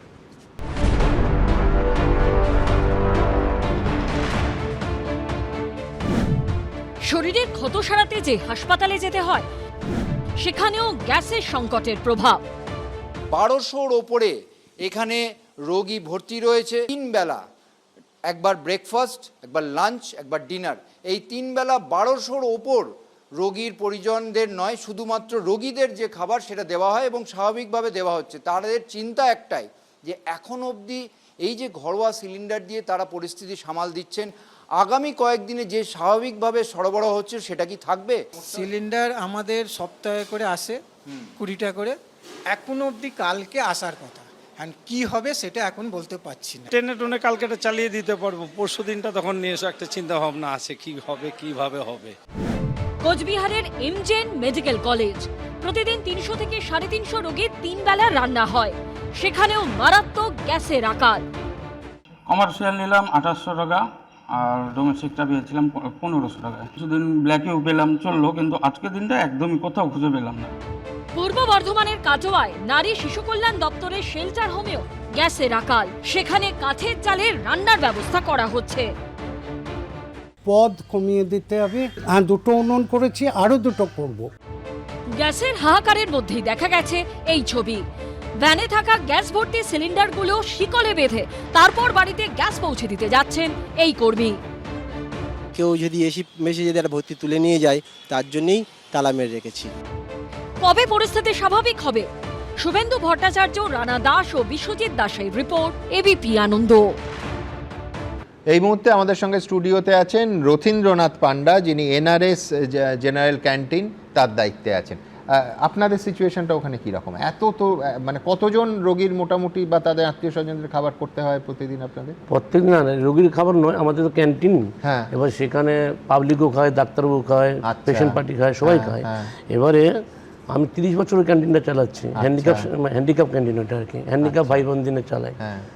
কিন্তু করোনার সময় এইরকম প্রবলেমটা হয়নি। সে সময় তখন আমি হসপিটালে থেকেও করোনার সময় প্রবলেম হয়নি, কিন্তু এই মুহূর্তে হঠাৎ করে মনে হলো কি একটা আতঙ্ক ছড়িয়ে এসছে, গ্যাস পাওয়া যাবে না। সবাইকে জিজ্ঞেস করেছে আমাদের, মানে সব তো কমার্শিয়াল গ্যাস পাওয়া যাবে না। ফলে কি হচ্ছে, মানে গ্যাস যদি না পাওয়া যায়, আমাদের তো চা হয়, মোমো হয়, তরকা রুটি হয়, বিভিন্ন রকম আইটেম হয়, সেগুলো এবার চলবে কি করে? আর সেগুলো থেকে তো ডাক্তারবাবু খায়, সবাই মানে ওখানে খাওয়া দাওয়া করে, তো গ্যাস পাওয়াই যাচ্ছে না, কোনো কারণবশত গ্যাস পাওয়া যাচ্ছে না। আমার কাছে যেটা স্টকে ছিল সেটা আছে, একটা এখনো আছে। এবারে আমি কি করলাম, দুটো ইন্ডাকশন কুকার কিনেছি। আচ্ছা, এবারে মোমোটাকে বন্ধ করে দিচ্ছি, রুটি তরকা বন্ধ করে দিচ্ছি, এবার শুধু চা চালানো আছে, এবার আলুর দমারে সব বন্ধ করে দিচ্ছি। কিন্তু সব কর্মচারী কিন্তু আছে আমার। এবারে প্যাটিস আসতো আমাদের চকলেট আর্ট কোম্পানি থেকে, ওরাও বলে দিয়েছে আমাদের প্যাটিসও আর দিতে পারবো না, কারণ আমি প্যাটি আমাদের থেকে হয়। এবার আমাদের চিড়ে ভাজা আসতো, বাদাম ভাজা, বিভিন্ন হাসপাতালের এত স্টাফ, ডাক্তারবাবুরা, রোগীর আত্মীয় স্বজন প্রচুর। মানে আমার এনআরএসে আমি থাকাকালীন এই পর্যন্ত মানে আমাকে সবাই পছন্দ করেন, মানে চা যায় বিভিন্ন জায়গায়, চা যায় বিভিন্ন, মানে প্রত্যেকটা ডিপার্টমেন্টে ম্যাক্সিমাম চা যায়, 5 কাপ হোক 10 কাপ হোক চাই যায় বিভিন্ন জায়গায়, বিভিন্ন ওটিতেও চা যায়। কিন্তু এখন এমন একটা পরিস্থিতি হয়েছে যে চা চাইলেই, আজকে যেমন একটা মিটিং হয়েছিল ওখানে, উদ্বোধন হয়েছিল বিল্ডিং, সেখানে হঠাৎ করে বলে 300 কাপ চা দিতেই হবে। এবারে আমি একটা গ্যাসে যেমন একটা পরিস্থিতি তৈরি করা যায়, এবার 300 কাপ চা তৈরি করতে হলে আমার কত সময় লাগবে, এবারে আমি হিটারে জ্বালাবো, ইন্ডাকশান কুকারে 300 কাপ চা দেওয়া যাবে? এবার এই পরিস্থিতি আমার সামাল দেওয়া যাবে না এই মুহূর্তে। মানে যদি গ্যাস না পাওয়া যায়, মানে আমি যে প্রতিবন্ধী স্টাফ, এতগুলো স্টাফকে ওদের কিন্তু সরিয়ে দিতে পারবো না আমি। মানে এবার মিনিমাম একটা করে ব্যবসা চালিয়ে যেতে হবে। যেমন করোনার সময় আমি চালিয়ে গেছি 8 মাস, যে কোনো অনেক কষ্টে চালিয়েছি, কিন্তু এই মুহূর্তে যে এত বড় কষ্ট পাবো ওখানে বুঝতে পারিনি, যে গ্যাসটা যে হঠাৎ করে বন্ধ। আমাদের ধারণা হলো না যে গ্যাসটা বন্ধ হবে, হতে পারে, কিন্তু কিছু ব্যাপার নয়, সবাইকে আমি যেন গ্যাস পেয়ে যাই। ঠিক, মানে আমরা তো, এবং ধরুন আপনি সহৃদয় ব্যক্তি, আপনি এদের কর্মচ্যুতি ঘটাচ্ছেন না, কিন্তু বহু আমরা আজকের প্রতিবেদনেই দেখিয়েছি বহু মানুষ মানে বাধ্য হয়েছেন বা করেছেন যে তারা কর্মচারীদের ছুটি দিয়ে দিচ্ছেন, এবং মানে কত মানুষ যে এটা বেশি দিন চললে যারা মানে কর্মহারা হবেন। এবং সুইগি জোম্যাটো তো আছেই, কিন্তু একেবারে সরাসরি হোটেল রেস্তোরাঁর বহু কর্মী আজকে কাজ হারাবেন। আমার এই ছোটো ক্যান্টিনের কথা বলছি, আমি চিড়ে ভাজা বিক্রি করি, সে বলছে আমি চিড়ে ভাজা ভাইয়া দিতে পারবো না। প্যাটিস বিক্রি করি, উনি বলছেন আমি প্যাটিস আর দিতে পারবো না। না, চেন ওই যেটা বন্ধ হয়ে যাচ্ছে, সেটা শুধু যে আমার বন্ধ হচ্ছে নয়, কিন্তু আদার্স যাদের কাছ থেকে মালটা নিয়ে এসে বিক্রি করতাম, যার কাছে রুটিন আমি তো মানে কয়লা আগে জ্বালাতাম, সেটা বন্ধ করে দিয়েছেন, যারা ও দূষণ হবে। একটা পার্টিকুলার ঠিকই আছে, স্টোভ জ্বালাতাম সেটাও বন্ধ করে দিচ্ছে, গ্যাসেই এখন করছি। কিন্তু যদি এখন এগুলো জ্বালানো যাবে না, এবার আমি বিক্রিটা কী করে করবো? আমি তো রুটিটা ভাজতে পারি না, রুটি বাইরে থেকে ভেজে নিয়ে এসে বিক্রি করি, সিঙ্গাড়াটা অন্য জায়গা থেকে নিয়ে এসে বিক্রি করি, এবার তারা দিতে পারবে না, আমার তো সবই কিনে নিয়ে এসে বিক্রি, এবারে চালাবো কী করে? ইতিমধ্যেই তো আপনি বললেন প্যাটিস আর পাচ্ছেন না, প্যাটির তৈরি বন্ধ হয়ে গেছে, ওনা বলে দিয়েছে একবারে দিতে পারবে না। এবারে আমাদের যিনি হচ্ছে, আমি যার আন্ডারে কাজ করি, ওনাকে মানে উনি কোঅর্ডিনেটর, উনি বলছে দেখো একটু কষ্ট করো, হ্যান্ডিক্যাপ ভাই বোনগুলো আছে, একটু ম্যানেজ করে চলো, যদি না পাও তখন আমরা সুপারি পায়াতে ধরবো, একটা কিছুদিনের জন্য একটু কয়লার আগুন জ্বালাতে দেয়। কিন্তু এটা বেআইনি, হসপিটালের মধ্যে কয়লার আগুন জ্বালালে বেআইনি এবং বিপজ্জনক। হ্যাঁ, এবারে আমাদের কাছে এখন হচ্ছে এই ইন্ডাকশান কুকার মালিক বললেন, মানে উনি বলে মানে ইন্ডাকশান কুকার 2-3টে আপাতত কিনে নাও, সে কারেন্ট খরচা হলো, এখন এভাবে চালাতেই হবে তোমাকে, বন্ধ করা যাবে না। মানে আমরা মানে করোনার সময় বন্ধ করিনি একদম, আর কোনো বন্ধ হলে বন্ধ করি না, শুধু রবিবারটা আমরা বন্ধ রাখি, পুজোর সময় অন্য কোনো কারণে বন্ধ রাখি না আমরা দোকান। দেখুন, একটাই আশা করতে পারি যে দ্রুত এই সংকট, মানে একদিকে যুদ্ধটাও থামুক, আর যুদ্ধ যদি চলেও এখানে এই সংকট, যেখানে কেন্দ্রীয় পেট্রোলিয়াম মন্ত্রী সংসদে দাঁড়িয়ে বলছেন যে কোনো ক্রাইসিস নেই, যে তারা এই ক্রাইসিস কাদের কারণে হটলো, কেন্দ্র এবং রাজ্য দুপক্ষরই দায়িত্ব, কার কি দায়িত্ব সেই আলোচনা আছে, এবং সেখানে তো অবধারিতভাবে বিতর্ক হবে। কিন্তু তার আগে দ্রুত, আমার বন্ধু সৃজিতের একটা ছবি 22শে শ্রাবণ অসম্ভব জনপ্রিয় হয়েছিল, সৃজিত মুখোপাধ্যায়, তাতে একটা সংলাপ ছিল ওই ঝোল ভাত আর বিরিয়ানি, দুটোই আসলে লাগে জানেন। আমি বলছি এইখানে যেমন প্রতিদিনকার হাসপাতালের খাবার যারা জোগাড় দিচ্ছেন, সেরকম বাঙালির মিষ্টি ছাড়া চলে না, আর সেই বাঙালির মিষ্টি মুখের আবদারটা যারা প্রতিদিন রাখেন তারা হচ্ছে মিষ্টান্ন ব্যবসায়ীরা। তারা, আমি আগেও দেখিয়েছি, একাধিক দোকান বন্ধ হওয়ার মুখে, আজ সকালেও দুঃখের খবর পেলাম যে একাধিক দোকান তারা ঝাঁপ ফেলতে বাধ্য হয়েছেন। প্রথমে প্রতিবেদন, তারপর নকুরের প্রতিনিধি কর্ণধার আমাদের সঙ্গে এই স্টুডিওতে আছেন, তার কাছে আসবো। প্রতিবেদন। প্রোডাকশন কমে যাওয়ার কারণে খদ্দেরও কিছু ফিরে যাচ্ছে। কাল থেকে ধরে নিয়ে মিষ্টির দোকান এবার কিন্তু বন্ধ হতে শুরু করবে। বাঙালি মানি মিষ্টি প্রীতি, কিন্তু গ্যাসের সংকটে মিষ্টিও তেতো হতে চলেছে। কমার্শিয়ালটাই তো আমাদের প্রবলেম, যেখান থেকে যদিও পাচ্ছি অনেক বেশি দাম চাইছে। প্রোডাকশন কমে যাওয়ার কারণে খদ্দেরও কিছু ফিরে যাচ্ছে। রসগোল্লা তো 3 কিলো 4 কিলো 5 কিলো এরকম হয়, সেখানে 2 কিলো হয়েছে, অন্য এখনো হবে না আজকে। হাওড়া থেকে বীরভূম, সর্বোচ্চ এক ছবি। আপাতত আমাদের প্রোডাকশন বন্ধর দিকে। সীতাভোগ মিহিদানা তো অলরেডি তৈরি, মানে এই যেটুকু রাত্রে বানিয়েছি সেটাই আছে, ওটাই আর করা যাবে না। গ্যাস না পেলে কি করে করবো? একটা মিষ্টি দোকানের উপরে অনেক লোক নির্ভরশীল আছে, তাদের কাজ পাবে না। গ্যাসে এই দুর্ভোগ, উনুন ছাড়া তো হবে না, বিকল্প ব্যবস্থা মাল না দিতে পারলে মনে করো আমি যদি এসে মাল চান আমি যদি না দিতে পারি কাস্টমার তো কমবে। যুদ্ধের কারণেও গ্যাস আসছে না, আর এই দেখুন আমাদের মেচা এখানে পড়ে আছে, মাল করতে পারছি না। মিষ্টি দেখলে জিভে জল আসে, কিন্তু গ্যাসের আকালে চোখে জল আসার জোগাড়। সন্দীপ সরকার, সুনীত হালদার ও সৌরভ বন্দ্যোপাধ্যায়ের রিপোর্ট, এবিপি আনন্দ। মিষ্টিপ্রিয় বাঙালি বলছিলাম, নকুর নন্দী প্রতিনিধি এবং কর্ণধার পার্থ নন্দী এই মুহূর্তে স্টুডিওতে আছেন। নকুর নন্দী স্থাপিত হয়েছিল 1844 সালে, ভাবতে পারেন? আমি পার্থবাবুর কাছে আসবো। পার্থবাবু, এই মুহূর্তের আজকের দিনে দাঁড়িয়ে মানে আপনাদের সংকটটা কীরকম? দেখুন, সত্যি কথা বলতে গেলে গতকালকে অবধি বুঝতে পারিনি। আচ্ছা, আজকে থেকে জিনিসটাকে বুঝতে পারছি যে সত্যি খুব সংকটে আছি। কেননা গ্যাসওয়ালা প্রথমে বলেছিল যে হ্যাঁ ঠিক আছে হয়ে যাবে, ওনারাও হয়তো ভাবতে পারেননি ব্যাপারটাকে। হ্যাঁ, আমরা নিয়েছিলাম কি কপাল জোরে বিয়ের সিজনটা জাস্ট কেটেছে, মানে বলতে পারেন আজকে হচ্ছে রিসেপশনের লাস্ট ডেট। আচ্ছা, তো কপাল জোরে এটা বেরিয়ে গেছে। কিন্তু হ্যাঁ, রেগুলার একটা বিক্রি বাট্টা তো আছে, এতগুলো স্টাফ আছে। ঠিক। সব থেকে বড় কথা কি বলুন তো, শুধু দোকানটা শুধু নয়, অনেকগুলো কর্মচারী আছে, অনেক সাপ্লায়ার আছে, অনেকগুলো সংসার কিন্তু জড়িত। হ্যাঁ, সেইখানে দাঁড়িয়ে হুট করে যদি এরকম বন্ধ হয়ে যায় বা হয়ে যায় না, খুব সমস্যা, সবাই সমস্যার মধ্যে পড়বে, শুধু আমরা না। তো সেখানে দাঁড়িয়ে চেষ্টা করছি যতটা সম্ভব জিনিসটাকে মানে টেনে টুনে লম্বা করে দেওয়া যায়। এমনি ডেইলি আপনার কতগুলো সিলিন্ডার লাগতো? ডিপেন্ড করছে কাজের উপর। আচ্ছা, এটা পুরোপুরি ডিপেন্ড করছে কাজের উপর। আগে বলুন যে, আমি মার্জনা করবেন, আমি এই বিষয়ে একেবারে অভিজ্ঞ নই, সেটা হচ্ছে কড়া পাক না নরম পাক, কোন ক্ষেত্রে বেশি জ্বালানি লাগে? জ্বালানি বেশি লাগে কড়া পাকে, কারণ কড়া পাকে চিনির পরিমাণটা বেশি, তো চিনি গলবে, তারপরে আবার সেট পাকটা তৈরি হবে, তাই জন্য মানে অনেক বেশি জ্বালানি লাগে। ইভেন নট অনলি দ্যাট, আমরা মালাইয়ের আইটেমও বন্ধ করে দিয়েছি। আচ্ছা, পুরোপুরি বন্ধ, যেহেতু বেশিক্ষণ ধরে কেননা মালাই তৈরি করতে অনেকটা আগুন লাগে, মানে অনেকক্ষণ ধরে সিলিন্ডারটা জ্বলে। তো সুতরাং তাই জন্য এখন মালাইয়ের আইটেম পুরোপুরিভাবে বন্ধ। বা যখন খুব নর্মাল হয়ে যাবে তখন না হয় আবার মালাইয়ের আইটেম তৈরি করব। হ্যাঁ, কড়া পাকের পরিমাণ কমিয়ে দিয়েছি, শুধু নরম পাকের ওপরই কনসেন্ট্রেট করছি, যাতে লোকেরা অ্যাটলিস্ট কিছু পায়, সংসারগুলো অ্যাটলিস্ট যেন চলে। ঠিক, মানে দোকান বন্ধ করতে না না একদম। আমি বলছি তার কারণ মানুষের জীবন এবং জীবিকার এই সংকট এবং কিছুটা অপ্রত্যাশিতভাবে এসেছে, কিন্তু মুশকিলটা হচ্ছে যখন এসেছে তখনও আশ্বাস শুনছি যে কোথাও কিছু সংকট হয়নি।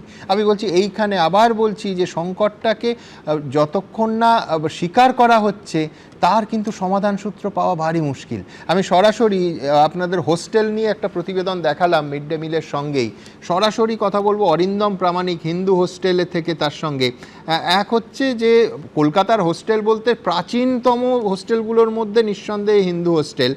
এই মুহূর্তে বোধহয় 120 জন বোর্ডার আছে হিন্দু হোস্টেলের। এখন এই গ্যাস সংকটের মধ্যে ঠিক কোথায় কিভাবে ম্যানেজ করছেন আপনারা, অরিন্দম বাবু?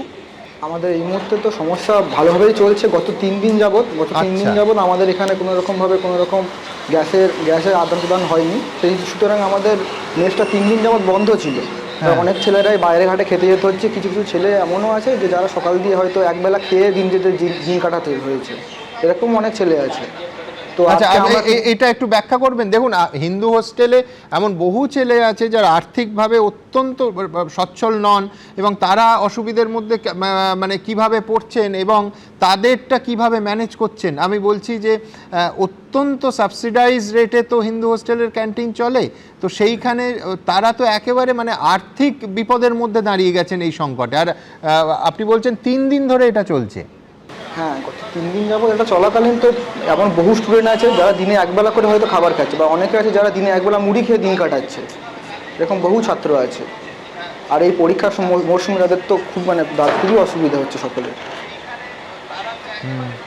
তো কি ভাবছেন? মানে আমি বলছি যে হোস্টেলের মধ্যে তো বোধহয় কাঠকয়লার আগুনে মানে ট্রান্সফার করা সম্ভব, বা মানে কি ভাবছেন? না দেখুন, আমরা প্রথমত এখানে স্টুডেন্ট, আমাদের পক্ষে কাঠকয়লার আগুন এটাকে ট্রান্সফার করা কোনো মতেই সম্ভব নয়। ঠিক। আর কাঠকয়লার ব্যবস্থাও এখানে করা বা সম্ভব, মানে এটা কোনো রকমভাবে সম্ভব না। আমাদের ওই গ্যাসটা আমাদের মানে আবশ্যকীয় জিনিস একটা, যেটা না হলে আমাদের খাওয়া দাওয়া প্রায় দুবেলা সম্ভবও হয় না। দেখুন, খালি পেটে তো পড়াশুনো করা সম্ভব নয়। আমি বলছি কর্তৃপক্ষের সঙ্গে যোগাযোগ করেছেন, তারা আপনাদের এই সংকট নিয়ে কি ভাবছেন, কোনো সমাধান সূত্র দিতে পারছেন? দেখুন, আমাদের মেসটা যেহেতু পুরোটা আমরা ছাত্ররাই চালাই, সুতরাং কর্তৃপক্ষের সাথে যেটুকু আমাদের কথাবার্তা, ধরুন আমরা 3টে গ্যাস পেয়েছি আপাতত, কিন্তু ভবিষ্যতে আর গ্যাস সাপ্লাই পাবো নাকি তার কোনো সম্ভাবনা নেই। হ্যাঁ, আর তার কারণ হচ্ছে যে আপনারা তো একটা সাবসিডাইজ রেটে পুরো ক্যান্টিনটা চালান, এবার সেইটার বিকল্প বাইরের খাবার যেই হয়ে যাবে, খুব স্বাভাবিকভাবেই দ্বিগুণ বা তিনগুণ ছাত্রদের অর্থ দিতে হবে, যেটা তারা দিতে সক্ষম হবেন না। ওই জন্য আপনি বলছেন যে মুড়ি খেয়ে একবেলা কাটাতে হচ্ছে। হ্যাঁ, অনেক ধন্যবাদ। অরিন্দম প্রামাণিকের সঙ্গে আমরা কথা বললাম। আমি বলছি একাধিক, যেমন আমার স্টুডিওতে যারা আছেন তারা কোনো রকমভাবে চালিয়ে যাচ্ছেন, একাধিক খাবার দোকান, রেস্তোরাঁ তারা কিন্তু বন্ধ করতে বাধ্য হয়েছেন এবং কর্মহীন হচ্ছেন আমাদের এই শহরে, আমাদের এই রাজ্যের বহু মানুষ। আমি একটা প্রতিবেদন নেব, তারপর সত্যি সংকট আছে কি না, সেই সংকট স্বীকার করতে অসুবিধে কোথায়, এবং যাদের দায়িত্ব কেন্দ্রে এবং রাজ্য স্তরে মজুতদারি এবং কালোবাজারি আটকানোর, তারা কি করছেন। আমি সেই প্রশ্নে আসবো, কিন্তু তার আগে যে রেস্তোরাঁগুলো বন্ধ হতে চলেছে বা বন্ধ হয়ে গেছে অথবা বন্ধ হওয়ার একেবারে মুখে দাঁড়িয়ে আছে, তাদের প্রতিবেদনটা দেখব। জিভে জল আনা পদ, মাটন হোক কিংবা চিকেন, কাতলা হোক কিংবা ইলিশ, মোগলাই হোক কিংবা চাইনিজ, অফিস পাড়ার হোটেল হোক কিংবা ঝাঁ চকচকে রেস্তোরাঁ, বাদ সাধছে গ্যাসের সিলিন্ডারের অভাব। এরকম সমস্যায় পড়লে আগামী দিনে দোকান বন্ধই করতে হতে পারে। তো এটা নিয়ে আমাদেরও পেট চলে, এবার গ্যাস না পেলে আমরা কি করে দোকান চালাবো। इस तरह से अगर रहेगा तो दुकान बंद हो जाएगा, हम लोग बेरोजगार हो जाएंगे। এখন পাওয়া যাচ্ছে না এই মুহূর্তে, যদিও পাওয়া যাচ্ছে বলছে 4500 4000 এরকম বলছে রেট। কোথাও দোকান বন্ধের আশঙ্কা, কোথাও মেনুতে কাটছাট। চিকেন পকোড়া, ডিমের টেবিল, যা যা আনুষঙ্গিক, কবিরাজি, ব্যাটার ফ্রাই, এগুলো আমরা বন্ধের সিদ্ধান্ত নিয়েছি। আমাদের একটা কাউন্টার ওটা বন্ধ আছে গ্যাসের জন্য, একটাই হাফ গ্যাস পড়ে আছে। আর দ্বিজেন্দ্রনাথ ঠাকুর লিখেছিলেন, বৃহৎ রূপার থালে পাচক ব্রাহ্মণ ঢালে, মাংসের পোলাও গাদা গাদা, কে গুণ পাঠান হারে অম্বলের তার বারে, কে বুঝিবে ইহার মর্যাদা। কিন্তু গ্যাসের আকাল হলে আর মর্যাদা বোঝার উপায় কোথায়? প্রকাশ সিনহা, সমীরণ পাল ও পার্থপ্রতিম ঘোষের রিপোর্ট, এবিপি আনন্দ। দেখুন, এবার রাজনীতির কথা আসতেই হবে। কেন্দ্রীয় মন্ত্রী নিজেই আজ সংসদে দাঁড়িয়ে বলছেন এবং একাধিকবার বলছেন যে মজুতদারি এবং কালোবাজারি শুরু হয়ে গেছে। এই দেশে ইতিমধ্যেই 1955 সালের অত্যাবশ্যকীয় পণ্য আইন 3 দিন হলো জারি হয়ে গেছে। প্রথম প্রশ্ন, কজন মজুতদার গ্রেফতার হয়েছে এবং তাদের কাছ থেকে কত হাজার সিলিন্ডার সিজ করা হলো? দেখুন, রাজস্বীর কাছে যাব, রাজস্বী এক্ষুনি বলতে পারে এবং সঠিকভাবে বলতে পারে যে তো রাজ্য সরকারের দায়িত্ব, ঠিক। কিন্তু ডবল ইঞ্জিন সরকার যে রাজ্যগুলোতে, সেখানে অশান্তিও কিন্তু হচ্ছে। উত্তরপ্রদেশের গোরক্ষপুরে স্বয়ং মুখ্যমন্ত্রী যোগী আদিত্যনাথের খাস তালুকে মারপিট, সিলিন্ডার লুট, গতকাল দেখিয়েছি কি না হয়েছে। বিজেপি শাসিত মধ্যপ্রদেশের 500রও বেশি সিলিন্ডার লুট হয়ে গেল। কজন গ্রেফতার হয়েছে এখনও আমরা জানি না। সংসদে দাঁড়িয়ে আবার বলছি, খোদ মন্ত্রী বলছেন যে কালোবাজারি রুখতে 3 জনের কমিটি তৈরি করা হয়েছে। প্রথম কথা, একটা গোটা দেশে কমিটি তৈরি করলে সব সমাধান হয়ে যায়? আমি বলছি এই একই প্রবণতা লক্ষ্য করুন কেন্দ্র এবং রাজ্য দুখানেই। রাজ্যেও কমিটি তৈরি হয়েছে, কমিটি কি করবে? এই যে মানুষগুলোর সংকট, ওই কচিকাঁচা চন্দনবাবু যাদের কথা বলছিলেন, অথবা এই যে মুড়ি খেয়ে জল খেয়ে শুতে যেতে হচ্ছে যে ছাত্রদের, তাদের জবাব কে দেবে? আর সংকট যদি না থাকে তাহলে কেন অত্যাবশ্যকীয় পণ্য আইন জারি করতে হলো? রাজস্বী, প্রথম কথা হচ্ছে, ভারতবর্ষের কাছে পর্যাপ্ত পরিমাণ জ্বালানি আছে, এটা নিয়ে সন্দেহের কোনো অবকাশ নেই, একদম ফুল স্টপ পয়েন্টের ওপরে। এক সেকেন্ড তোমায় থামালাম। তাহলে 25 দিন আর 45 দিনের গ্যাপটা কেন তৈরি করতে হলো? পর্যাপ্ত জ্বালানি থাকলে জানে, হ্যাঁ, তাহলে সেখানে একটা আগাম কি আমরা একটা চেক রাখবো না, যেখানে এক্সেসিভ বুকিং যাতে না হয়। এই যে একটা প্যানিক স্ট্রিকেন চলছে, কোথাও কোনো বুকিং নেই, ডিস্ট্রিবিউটার ফোন তুলছে না, গান পয়েন্টে রেখে কাদেরকে বলা হচ্ছে, কোন গ্যাস ডিস্ট্রিবিউটারদেরকে? বাবুবাজার, গার্ডেন রিচ, গোটা কলকাতা বন্দর, মেটিয়াবুরুজ, ভবানীপুর একাংশে যিনি করেন অখিলেশ সিং, আচ্ছা, কোন ওয়ার্ডের প্রেসিডেন্ট তিনি এবং কোন রাজনৈতিক দলের, কোন পেট্রোলিয়াম পাম্পের ওনারদের কাছে প্রত্যেকের কাছে ফোন যাচ্ছে কেন পেট্রোলিয়াম পাম্পগুলোকে শাটডাউন করে দেওয়ার জন্য? বলছো কি শাটডাউন করার জন্য? শাটডাউন করে দেওয়ার কথা বলা হচ্ছে। কারা করছে? এই যে হরমুজ প্রণালী স্টেট অফ হরমুজের কথা বলছে। হরমুজ আমাদের আমরা এখন নন হরমুজ সোর্সিং 70% হয়ে গেছে আমাদের। এই পরিসংখ্যান কে দিল? কেন আপনি দেখতে পাচ্ছেন না? কি দেখবো? আমরা 40-20টা দেশ ছিল আগে, আমরা 40টা দেশে এখন তোমায় জানিয়ে রাখি, এক সেকেন্ড, 28টা জাহাজ এখনো দাঁড়িয়ে আছে হরমুজ প্রণালীতে। অবশ্যই নন হরমুজ প্রণালী, যেগুলো নন হরমুজ সোর্সিং অন্যান্য দেশ থেকে, যেগুলো হরমুজের মধ্যে দিয়ে আসতে হয় না, সেই সোর্সিং এর দেশ আমাদের কতগুলো ছিল 2006-7, আজকে কত বেড়ে গেছে। এবং এই যুদ্ধকালীন পরিস্থিতিতে 28% যেখানে সত্যি আক্ষরিক অর্থে রামরাজত্ব। এই ক্রাইসিস হচ্ছে কেন? ক্রাইসিস হচ্ছে কারণ হোর্ডিং এর ব্যবস্থা হচ্ছে, তাই জন্য আজকে দাঁড়িয়ে। আচ্ছা, আপনি তো তাহলে তুমি বলছো উত্তরপ্রদেশ মধ্যপ্রদেশে ওই হোর্ডিং এর জন্যই হচ্ছে? আপনাকে একটা কথা বলছি, 900 টাকা সিলিন্ডারের দাম ধরে নিলাম, 2000-2500 টাকা দিয়ে কলকাতা বন্দরই ডেলিভার হয়েছে, আজকেই হয়েছে। এই 2000 টাকাটা কে নিচ্ছে? তার রসিদটা কে দিচ্ছে? 2000 মাইনাস 900, বাকি 1100 টাকাটা কে নিচ্ছে? তার তো কোনো রসিদ নেই। আজকে কলকাতা বন্দরে ডেলিভার হয়েছে। দেখলে রাজশ্রী, জানি না তুমি তখন এসেছিলে কিনা, যে কেটারিং এর কর্ণধার বসে বলছেন যে একদম এই আড়াই গুণ টাকা দিতে হচ্ছে। এই বাকি টাকাটা রসিদ সমেত নিচ্ছে না রসিদ বাদ দিয়ে নিচ্ছে? তাহলে কে নিচ্ছে? অবধারিত রসিদ বাদ দিয়ে। তাহলে কে নিচ্ছে? তাহলে এটা যদি হোর্ডিং এর একেবারে চোখে আঙুল দিয়ে, পণ্ডিতে বোঝে ইঙ্গিতে, আমাদের বাঙালিদের তো প্রবাদ আছে, পণ্ডিতে বোঝে ইঙ্গিতে, মূর্খে বোঝে কিলে, অতি বড় পাষণ্ডতে বোঝে চোখে আঙুল দিলে। তো তাহলে পরে রাজ্য সরকার কি এটা দেখতে পাচ্ছেন না? বেশ, রাজ্য সরকারে আসবো। আমি মধ্যপ্রদেশ, উত্তরপ্রদেশ, গোরখপুরে কজন কালোবাজার মজুদদারকে ধরেছো? উত্তরপ্রদেশের ব্যাপার উত্তরপ্রদেশের যোগী আদিত্যনাথ দেখবে, তার সেখানে আছে। আমি আমার রাজ্যের কথা দেখতে চাই, এবং আমি আপনাকে এইটুকু কথা অত্যন্ত দায়িত্ব সহকারে বলে যাচ্ছি, আজকে 12 তারিখ, 14 তারিখ আপনি আর এইটা নিয়ে, এই টপিক নিয়ে আপনি আর আলোচনা করবেনই না।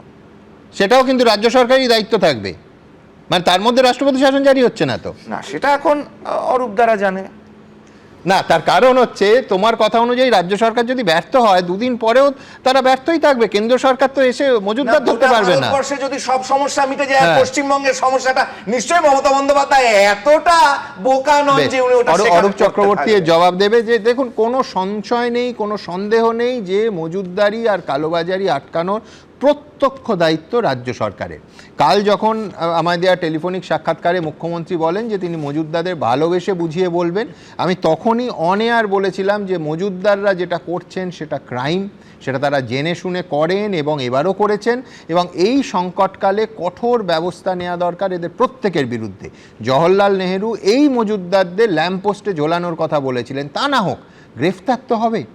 আমি অরূপের কাছে আসবো। অরূপ, আমার সহকর্মী ময়ূক দেখাচ্ছিল, এবং এইখানে এক ভদ্রলোক এসে একদম এক ফিগার দিলেন যে বাণিজ্যিক গ্যাসের যা কালোবাজারি চলছে, 2.5 গুণ টাকা বেশি দিতে হচ্ছে। 1990 টাকা হচ্ছে আসল দাম, প্রায় 5,000 টাকা দিতে হয়েছে। আজকে এই লাইভে আমি দেখছিলাম। আমি বলছি, প্রকাশ্যে এই কালোবাজারি, এই দাম বৃদ্ধি কিন্তু হয়েছে অরূপ। কেউ গ্রেফতার হয়েছে বলে আমরা জানি না, কমিটি হয়েছে কিন্তু, ওই যেরকম কেন্দ্রে হয়েছে রাজ্যেও হয়েছে। শুনুন, তুমি আগের সেগমেন্টে 22শে শ্রাবণ সিনেমা একটা জনপ্রিয় ডায়লগ বললে যে ডাল ভাত আর বিরিয়ানি তফাৎটা করতে শেখো। ওই সিনেমার আরেকটা ডায়লগ ছিল যেখানে ওই পুলিশ সিনিয়র অফিসার বলছেন, প্রবীর বাবু নয় স্যার, আমি মুদির দোকান চালাই না। আজকে নরেন্দ্র মোদীর জামানায় নরেন্দ্র মোদী হয়তো আজকে নতুন করে সিনেমাটা লেখা হলে বলতেন, আমি মোদি বাবু, আমি হোয়াটসঅ্যাপ ইউনিভার্সিটি চালাই, আমি গদি মিডিয়া চালাই, আমি দেশ চালাই না। কেন আজকে এই অবস্থা তৈরি হলো? এখানে এতগুলো মানুষ বসে রয়েছে। চন্দনবাবুর ছাত্রছাত্রীদেরও কোনো লাভ হলো না, পার্থবাবুর কর্মচারীদেরও কোনো লাভ হলো না। এতগুলো মানুষ বসে রয়েছে, তারা ক্রাইসিসে পড়েছেন বলেই আজকে এবিপি আনন্দ স্টুডিওতে আপনি ডেকেছেন। তারা তো কেউ শক করে আসেননি। এইখানে বিজেপির প্রতিনিধি বলে দিলেন কোনো ক্রাইসিস নেই, পিরিয়ড, স্টপ। আজকে এতগুলো মানুষের রিফ্লেকশন, আজকে ধরুন তর্কের খাতিরে পশ্চিমবঙ্গে আপনি যে দুজনকে দেখালেন দুজনেই বললেন যে 2000 টাকা সিলিন্ডার 4000, 4500, 5000 টাকা চাইছে, কিন্তু টাকা দিয়েও তার ফোন সুইচ অফ, পাওয়া যাচ্ছে না, কারণ দিতে পারছে না। দেবে কোত্থেকে? সাপ্লাই নেই। এক দ্বিতীয়, আমি এইটাই হচ্ছে মজুদদার আর কালোবাজারি। সে হয়তো তার মনে হয়েছে যে অন্য আরেকটা ফোন সিম চেঞ্জ করে ধরবো, নয়তো আমি আবারও বলছি আজ আপনার মানে আমি বলছি ও 5000 টাকা পে করলে কালোবাজারি এস্টাবলিশ আর ফোনটা সুইচ অফ বলে এস্টাবলিশ হয়, এরকম নয়। গতকালকে যখন আপনাকে টেলিফোনিক সাক্ষাৎকার মাননীয় মুখ্যমন্ত্রী দিয়েছেন, গতকালকে আপনিও জানেন যে সিএম নিজে ডিএম এবং এসপিদের সাথে মিটিং করে এসওপি তৈরি করেছেন। নবান্ন থেকে অলরেডি নোটিশ জারি হয়েছে যে এর মধ্যেই হয়তো আগামীকালই আপনারা সেই টোল ফ্রি নাম্বার পেয়ে যাবেন, যেইখানে এই মজুদদারি কোনো রকম খবর মানুষ পেলেও সাথে সাথে টোল ফ্রি নাম্বার, সেই নাম্বার দেওয়া হচ্ছে। এক দ্বিতীয় কথা হচ্ছে কজন কালোবাজারি গ্রেফতার হলো, কজন মজুদদার গ্রেফতার হলো, একটুখানি কটা সিলিন্ডার উদ্ধার হলো? এই সমস্যাটা তৈরি হতো না এই হরমুদপুরে। বলছেন আগের দিনও আলোচনা হয়েছে, ভারতবর্ষে প্রায় 70% আসে গ্যাস, এলপিজি আসে হরমুদ প্রণালী দিয়ে, যার 85% শুধুমাত্র ভারতবর্ষ ওখান থেকে আনছে। আজকে রিজার্ভ কোথায় ভারতবর্ষের বন্ধু? কতদিনের রিজার্ভ আছে? ইউপিএ 2 এর সরকারের সময় যখন রিজার্ভের দিকে জোর দেওয়া হয়েছিল, পরিকল্পনা কি? আজকে ভারত সরকার এই যে হরদীপ পুরীর এতগুলো কথা দেখালেন, হরদীপ পুরীকে স্পেসিফিক বলতে হবে এই সরকারের আমলে আমরা কি পেলাম? এক অপরিকল্পিত নোটবন্দি, অপরিকল্পিত লকডাউন, অপরিকল্পিত ভোটবন্দি, আর আজকে অপরিকল্পিত গ্যাসবন্দি। এর মাঝে জনতা নাকাবন্দি আর নাচছে নন্দী ভৃঙ্গি। এই তো সামারি চিত্র গোটা ভারতবর্ষে। তুমি সোজা স্ট্রিট কর্নারের বক্তৃতায় চলে গেলে, কিন্তু বক্তব্য হচ্ছে যা পরিস্থিতি তাতে পাবলিকের ঘরবন্দি, এবং তার দায় কেন্দ্র রাজ্য দুপক্ষকে নিতে হবে। গুজব রটিয়ে দেওয়া হলো যে হরমুদ প্রণালী নাকি ভারতবর্ষের জন্য খুলে দেওয়া হয়েছে আজকে সকাল থেকে। আমি গুজবে আসবো।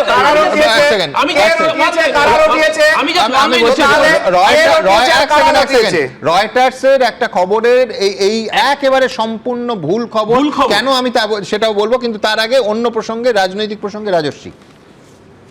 দেখো, আমাদের বক্তব্য একটাই, কেন্দ্র সরকারের কাজ হচ্ছে প্রকিউরমেন্ট করা, তারপর সেটা ডিস্ট্রিবিউশন এবং হোর্ডিংয়ের দায়িত্ব তো কেন্দ্র সরকারের নয়। প্রত্যেকটা জায়গাটা প্রত্যেকটা সিস্টেমের তো একটা রেসপন্সিবিলিটি আছে।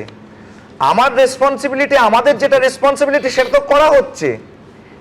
ব্যাংকে অ্যাকাউন্টে টাকা আছে, আমি ব্যাংক থেকে গিয়ে টাকাটা তুললাম, ব্যাংকের দায়িত্ব হচ্ছে টাকাটা তোমার হাতে তুলে দেওয়া, তোমার অ্যাকাউন্টে টাকা আছে।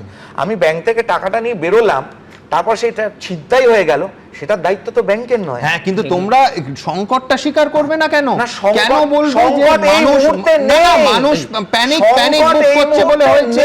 এটা আর্টিফিশিয়ালি সংকট তৈরি করা হচ্ছে। মানে উত্তরপ্রদেশে সিলিন্ডার লুট করছে, সেখানে সংকটটা কে তৈরি করছে? সংকট হোর্ডিং তৈরি করছে, যারা হোর্ডার তারাই তৈরি করছে, যারা মধ্যপ্রদেশে চিন্তা করছে। তোমার পার্টি ওয়ার্ড প্রেসিডেন্টকে জিজ্ঞাসা করো, এইসব গল্পগুলো, এইসব এই এতগুলো মানুষ বসে রয়েছে, এদেরকে বলছে এরা কেন তোমার পাচ্ছে না, তোমার ডিস্ট্রিবিউটর একদম এটা প্রায় একটা ধাঁধার মতো অবস্থা। জানেন কেন ধাঁধা বলছি? আগে তো রয়টার্সের কথা যেহেতু উঠলো, সংবাদ সংস্থা রয়টার্স তারা আবার ভারতীয় সূত্রকে উদ্ধৃত করে, বিচিত্র। হ্যাঁ, পিটিআই তারপর থেকে সেখান থেকে নেয়। ভারত এবং ইরান দুই দেশের বিদেশ মন্ত্রীদের সঙ্গে কথা বলার পর, মানে ভারতবাসী এই খবর শুনে সত্যি কথা বলতে যাদের পরিস্থিতি সংকট নিয়ে সামান্যতম জ্ঞান বুদ্ধি আছে, তারা উচ্ছ্বসিত হয়ে গিয়ে বোধহয় 2 কাপ কফি সকালে বেশি খেয়ে ফেলেছেন। আমি বলছি ভারতের জাহাজগুলোকে, ভারতের ভাবুন, বেছে বেছে হরমুজ প্রণালী দিয়ে আসার অনুমতি দিয়েছে ইরান। এর থেকে ভালো খবর কী হতে পারে? 20টা, কেউ বলছেন 20, কেউ বলছেন আরও বেশি সংখ্যাটা, একেবারে ধরলে 28টা জাহাজ দাঁড়িয়ে আছে, ভারতের জাহাজগুলোকে ছেড়ে দেবে ইরান। কি আনন্দ! তারপরে রয়টার্স আবার ইরানকে সূত্র করে ঠিক উল্টো খবরটা জানালো যে ভারতের সঙ্গে ইরানের এই রকম কোনো চুক্তির কথা ইরানের জানা নেই। সারাদিন ধরে এই অলিক কুনাট্যরঙ্গ হয়েছে। তারপর ভারতীয় বিদেশ মন্ত্রকের প্রেস কনফারেন্স, সেখানে জানানো হলো যে দেশের বিদেশ মন্ত্রীর সঙ্গে 3বার কথা হয়েছে, ইরানে আটকা থাকা ভারতীয়দের নিয়ে আসার ব্যবস্থা করা হচ্ছে, প্রচুর ছাত্র, ডাক্তারির ছাত্ররা অনেকে আটকে আছেন ইত্যাদি। কিন্তু হরমুজ প্রণালীতে আটকে থাকা কোনো জাহাজ নিয়ে কথা হয়েছে কিনা সেটা আবার জাহাজ মন্ত্রক তারা আলাদা করে জানাবে। এবং ইন্টারেস্টিংলি প্রথমে বলা হলো জাহাজ মন্ত্রকের প্রেস কনফারেন্স হবে, জাহাজ মন্ত্রকে সেই প্রেস কনফারেন্স আর হলো না, এখনও কিচ্ছু জানানো হয়নি। সুতরাং আমরা ধরেই নিতে পারি যে রয়টার্সের পরের খবরটাই সঠিক, যে ইরান বলেছে ভারতকে এরকম কোনো ছাড় দেওয়া হয়নি।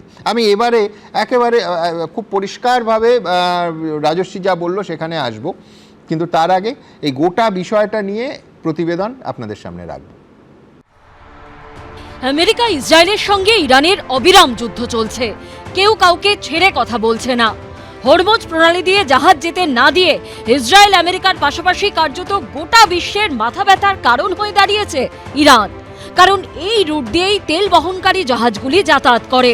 একমাত্র রাশিয়া ও চীনকে হরমুজ প্রণালী দিয়ে জাহাজ চলাচল করার অনুমতি দিয়েছে ইরান। এই পরিস্থিতিতে বৃহস্পতিবার সংবাদ সংস্থা রয়টার্স প্রথমে ভারতীয় সূত্রকে উদ্ধৃত করে দাবি করে, ভারত এবং ইরান দুই দেশের বিদেশ মন্ত্রীদের মধ্যে কথা হবার পর ভারতের জাহাজগুলিকে হরমুজ প্রণালী দিয়ে আসার অনুমতি দিয়েছে ইরান। কিন্তু পরে সংবাদ সংস্থা রয়টার্সে ইরানের একটি সূত্রকে উদ্ধৃত করে জানায় যে ভারতের সঙ্গে ইরানের এরকম কোনো চুক্তি হয়নি। ভারতকে আদৌ এরকম কোনো ছাড় ইরান দিয়েছে? এই প্রশ্নের কোনো উত্তর দেয়নি খোদ ভারতীয় বিদেশ মঞ্চ। কি पिछले कुछ दिनों में विदेश मंत्री और ईरान के विदेश मंत्री के बीच 3 बार बातचीत हुई है।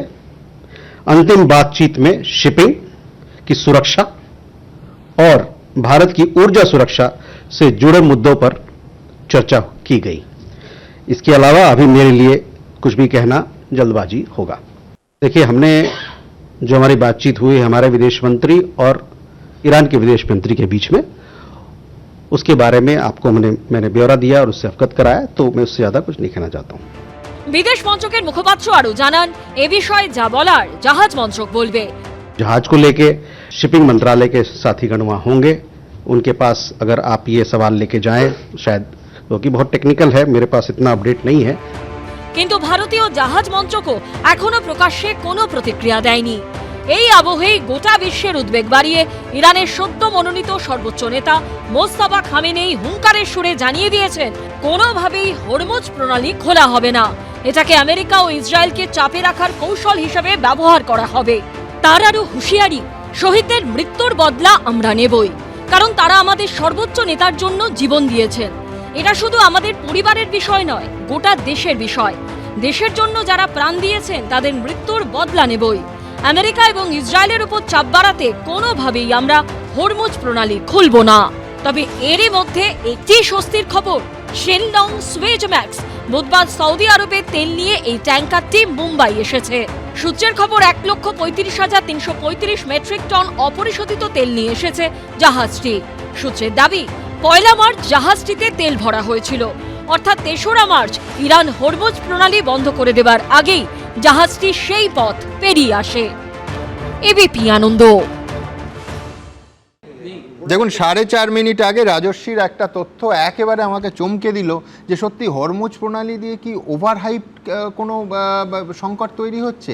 তার কারণ ভারত সত্যি সত্যি যখন কেন্দ্রীয় শাসক দলের প্রতিনিধি এই প্রশ্নটা জানবেই যে ওর কাছে তথ্য নিশ্চয়ই সঠিক থাকবে, কিন্তু কাকতালীয় ঘটনাচক্রে দেখুন ঠিক এই মুহূর্তে সুজাতা শর্মা, পেট্রোলিয়াম মন্ত্রকের যুগ্ম সচিব, তিনি বিবৃতি দিয়ে বলছেন যে আমাদের 60% এলপিজি সেটা ইম্পোর্ট করে আসে এবং তার 90%, আই রিপিট 90% আসে একেবারে সরাসরি হরমুজ প্রণালী দিয়ে।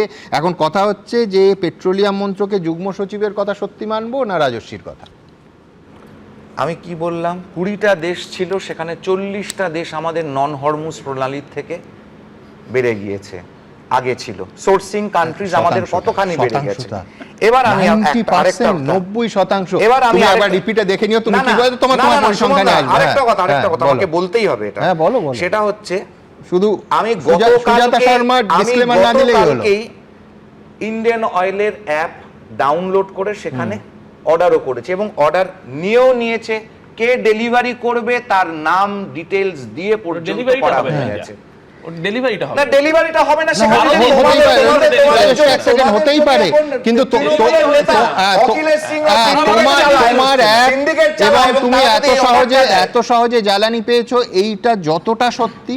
এই এখানে উনি যে সারাদিন ফোন করেছেন, বিশ্বনাথ চক্রবর্তী সারাদিন ফোন করেছে, সেটা সমান সত্যি। নরমাল আইডিয়ার মধ্যে আছে, ধরার বিষয় নয়, এটা করছে না অটোমেটিক রিসিভ অটোমেটিকটাই হচ্ছে। তো তোমাদের হোর্ডিং এর ব্যাপারটা তোমাদের নেতা আমি ঠিক, কিন্তু আমি রাজস্বীকে বলছি যে একবার ওর ওই ফোন থেকে, স্মার্টফোন থেকে একবার ইন্ডিয়ান অয়েলের অ্যাপটা এখন খুলুন, সেই অ্যাপটা এই মুহূর্তে বন্ধ আছে। আমি যাই হোক বিশ্বনাথদার কাছে আসবো। দেখুন, আজকে বারবার প্রথম প্রতিবেদনেও যেটা দেখিয়েছি যে কেন্দ্রীয় পেট্রোলিয়াম মন্ত্রীর বক্তব্য সম্পূর্ণ, আই রিপিট, এবং দায়িত্ব নিয়ে বলছি, স্ববিরোধী। একদিকে হরদীপ সিং পুরী বলছেন যে কোনো ক্রাইসিস নেই, প্যানিক বুকিং আর মজুতদারির জন্য সমস্যা হচ্ছে। বেশ, বুঝতে পারলাম। মন্ত্রী বললেন যে কোনো ব্যক্তি যত ইচ্ছে, ভাবুন, যে কেউ যত ইচ্ছে বাণিজ্যিক গ্যাস কিনতে পারে। ডোমেস্টিক গ্যাসের ক্ষেত্রে শহরে আমরা জানি 25 দিন এবং গ্রামে 45 দিনের বাধ্যবাধকতা, বাণিজ্যিক গ্যাসের ক্ষেত্রে কিন্তু নেই। বাণিজ্যিক গ্যাস মন্ত্রী বলছেন নন রেগুলেটেড, অর্থাৎ আবার বলছি যার যত ইচ্ছে কিনতে পারে। তাহলে এই রকম অবস্থা যদি সত্যি হয় মন্ত্রীর কথা মতো, আমি মন্ত্রীর কথাকে সংসদে দাঁড়িয়ে বলছেন সত্যি মানছি, তাহলে মন্ত্রীকে কেন সেই একই ভাষণে দূষণ নিয়ন্ত্রণ পর্ষদকে অনুরোধ করতে হচ্ছে যে হোটেল রেস্তোরাঁয় জ্বালানি হিসেবে কেরোসিনকে অন্তত 1 মাসের জন্য অনুমতি দেওয়া হোক? আমি বলছি ক্রাইসিস না থাকলে যত ইচ্ছে তত পাওয়া গেলে এই অনুরোধ ওই একই বক্তৃতায় মন্ত্রীকে করতে হচ্ছে কেন? আমি আবার বলছি 100% স্ববিরোধী কথা আজকে বলেছেন কেন্দ্রীয় মন্ত্রী। সুমনদা, পরিষ্কার করে বলছি যে কেন্দ্রীয় মন্ত্রী তথ্য লুকাতে চেয়েছেন, অসত্য বলছেন।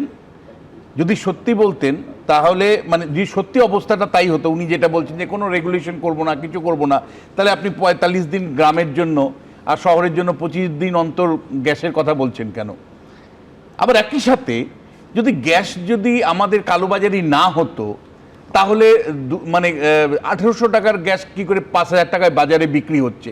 তার মানে পশ্চিমবাংলাতে মানে মজুরদারা মজুর করছে এবং কালোবাজারে বিক্রি করছে। 7000 টাকা দাম পেয়ে গেছে, ফোনটা সুইচ অফ করে দিয়েছে একেবারে। মানে সুমন, আমি আপনাকে বলছি কেন, আপনি দেখবেন সব গ্রাহকের সাথে, মানে গ্যাসের গ্রাহকের সাথে কিন্তু আধার লিঙ্ক করা হয়েছে এখন। ফলে কেউ যদি সত্যি, মানে এরা যদি সত্যিই চেষ্টা করতো তাহলে একটা গ্যাস, মানে ব্যক্তির গ্যাস মানে 25 দিনের মানে 2 বার মানে বুক করার সুযোগ থাকতো না, এবং হোর্ডিংও করার সুযোগ থাকতো না, মানে কালোবাজারি করার সুযোগ থাকতো না। কালোবাজারিটা পরিষ্কার হচ্ছে পশ্চিমবাংলাতে বা ভারতবর্ষের সর্বত্র। এই কালোবাজারি আটকানোর দায়িত্ব তো এনফোর্সমেন্ট ডিপার্টমেন্টের, এই কালোবাজারি আটকানোর দায়িত্ব তো পুলিশের। কতজন কালোবাজারিকে আটকানো হয়েছে? পারবেন না। কেন? কারণ হলো যে কৃষকের যখন মানে সহায়ক মূল্যে ধান বিক্রি হয়, সেই ধান কালোবাজারির লোকরা, অর্থাৎ মানে মিডলম্যানরা কেনে, আর কৃষকের থেকে ওই আধারটা নিয়ে মানে সরকারের কাছে সেটা বিক্রি করে। ফলে কালোবাজারিটা কিন্তু সিস্টেমেটিক্যালি এবং ইনস্টিটিউশনাল। আমি আপনাকে বলছি, এই কালোবাজারির সুযোগটা এখন নিচ্ছে মানে গ্যাসের ক্ষেত্রে, মানে ধানের সহায়ক মূল্যের ক্ষেত্রে ফোরেরা নেয়, এবং সর্বত্র এই ধরনের কালোবাজারির মানে ছেয়ে আছে। ফলে আপনি কালোবাজারি কার্যত বলা যায় মানে পুলিশ প্রশাসনের একাংশ শাসক দলের মদত এবং তারা রাজনীতির মানে আশ্রয় প্রশ্রয়ে কিন্তু থাকে। এই পরিস্থিতি, এই ইকোসিস্টেমটা ওরা যে কোনো জায়গাতে তৈরি করে নেয় যদি এই ধরনের একটা ক্রাইসিস আসে। কিন্তু 2-3টে গুরুত্বপূর্ণ প্রশ্ন আমি মনে করি যে নরেন্দ্র মোদী এতদিন পর্যন্ত মানে ভারতবর্ষের অর্থনীতিটাকে ফাঁকা আওয়াজ দিয়েছেন, মানে জ্বালানি নিরাপত্তাটাকে নিশ্চিত না করে। মানে নরেন্দ্র মোদী যেভাবে ডেভেলপমেন্টের গল্প শুনিয়েছেন, আমি একটা উদাহরণ আপনাকে দিচ্ছি।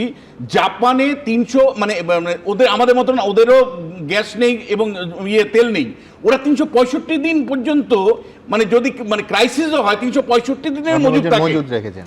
আর আমার দেশে 7 দিনের মধ্যে ক্রাইসিস তৈরি হয়ে গেল। তার মানে আমি জ্বালানি নিরাপত্তাটাকে নিশ্চিত না করেই ডেভেলপমেন্টের গল্প শোনাচ্ছি যে আমি 4র্থ হয়েছি অর্থনীতিতে, 5ম হয়েছি অর্থনীতিতে। জ্বালানি নিরাপত্তাটা নিশ্চিত না করেই কিন্তু এই গল্পটা শোনাচ্ছি। দ্বিতীয় যে বিষয়টা, আপনি যখন দেখেছেন যে আপনার জ্বালানি নিরাপত্তা নেই, ইন ট্রু সেন্স 90% ইম্পোর্ট করতে হয় তেল আর 60% গ্যাস আমাকে ইম্পোর্ট করতে হয়, তাহলে আমি আমার বিদেশ নীতি পরিচালনার ক্ষেত্রে কেন মার্কিন যুক্তরাষ্ট্রের কাছে প্রধানত হলাম? আমরা যখন মানে ইউক্রেন রাশিয়ার যুদ্ধ হচ্ছিল, সত্যি তো নরেন্দ্র মোদীর প্রশংসা করেছিলাম যে একটা সুযোগ নিয়ে কিন্তু উনি রাশিয়ার থেকে কম দামে তেল সংগ্রহ করছেন এবং মার্কিন যুক্তরাষ্ট্রকে বিরোধিতা করে। কিন্তু কি মানে পরবর্তী পর্যায়ে তিনি মার্কিন যুক্তরাষ্ট্রের কাছে মাথা নত করলেন এবং এই পর্যায়ে ইরানের সাথে দীর্ঘ সম্পর্কের কথা ছেড়ে দিলেও আমি স্ট্র্যাটেজিক্যালি আমি বুঝবো না যে আমার মানে গ্যাসের নিরাপত্তা, গ্যাস সরবরাহ বা আমার তেলের নিরাপত্তা নিশ্চিত না করে আমি কি করে মানে আমেরিকা বললো আমি সেই কথাটা মেনে নিলাম। এবং শুধু আজকে এমন একটা পরিস্থিতি তৈরি হয়েছে, যেহেতু আমেরিকার চাপে রাশিয়ার থেকে তেল কমিয়ে দিয়েছিলাম বা তেল নেওয়া প্রায় কার্যত বন্ধ করে দিয়েছিলাম, এখন রাশিয়া মানে আমেরিকা বলছে তোমাদেরকে আমরা 1 মাস সুযোগ করে দিলাম, তোমরা এবার রাশিয়ার থেকে তেল নাও। এইবার রাশিয়া বলছে যে তোমাকে যে 30% আমি কম দামে তেল দিতে আর দেবো না, কারণ তুমি মানে মানে খুব খারাপ ভাষায় বলে তুমি ধান্দাবাজি করো। তুমি যখন মানে মানে সুযোগ পাচ্ছ, মানে তুমি যখন চাপে পড়ছো আমেরিকার, তখন তুমি আমার থেকে তেল নেওয়া বন্ধ করে দিচ্ছ। আর এখন যখন তুমি নিজে জ্বালানি সংকটে পড়েছো, আমার কাছে আবার ফিরে এসছো, ফলে তোমাকে যে স্পেশাল কনসেশনটা 30% দিতাম সেটা আমি দেব না। এবং দ্বিতীয় যে বিষয়টা মনে হয়, দেখুন আজকে তথ্য প্রযুক্তির যুগে যে কোনো তথ্য প্রবাহ হবে, এটি স্বাভাবিক। কেন কেন্দ্রীয় সরকার বা নরেন্দ্র মোদী মন কি বাত প্রতিনিয়ত করেন, কেন স্পষ্ট করে এইটা বলতে পারছেন না যে আমাদের কি পরিমাণে জ্বালানি মজুত আছে, কি করা উচিত, সরকারের পলিসিটা কি, কেন পরিষ্কার করে উনি বলতে পারছেন না। আর আরেকটা জিনিস বলছি সুমনদা, জাস্ট একটা বিষয়, সেটা হলো যে মানে ইতিমধ্যেই কিন্তু কলকাতা শহরের বিস্তীর্ণ অঞ্চলে কিন্তু মানে এই গ্যাসের দামের সাথে সাথে কিন্তু এই অটো ভাড়াগুলো বেড়েছে। যেমন দমদম থেকে সিটি, আপনার অঞ্চল আপনি জানেন যে এগুলো 10 টাকা ভাড়া ছিল 15 টাকা হয়ে গেছে। ফলে মানে হয়তো 2-4টা রুট এখনো বাকি আছে, কিন্তু দেদারসে কিন্তু যে যার মতন করে ভাড়া, সরকারের কোনো নিয়ন্ত্রণ নেই। বিশ্বনাথ দা, আপনি তো অনেকগুলো কথা বললেন। আচ্ছা, আমাদের মধ্যে এখানে কতজন আমরা আমাদের বাড়িতে সোলার প্যানেল লাগিয়েছি এখনো অবধি? সূর্যঘর বিজলি যোজনা তো ব্যবস্থা করা হয়েছে, সোলার প্যানেল। আমরা কেন কনভেনশনাল ওই কোল এনার্জি থেকে সোলার এনার্জিতে যাচ্ছি না? কজন লাগিয়েছি আমরা এখানে? তুমি তার আগে বলো যে আমরা না অর্থনীতির ফাঁকা আওয়াজের কথা বললেন তো অর্থনীতি মানে তো এভলিউশন মানে কনভেনশনাল এনার্জি থেকে আমরা সোলার এনার্জির দিকে যাচ্ছি। আমরা পেট্রোলিয়াম ভেহিকলস থেকে ইলেকট্রিক এসইউভিতে যাব, ইলেকট্রিক ভেহিকলসে যাব। কজন গিয়েছি আমরা?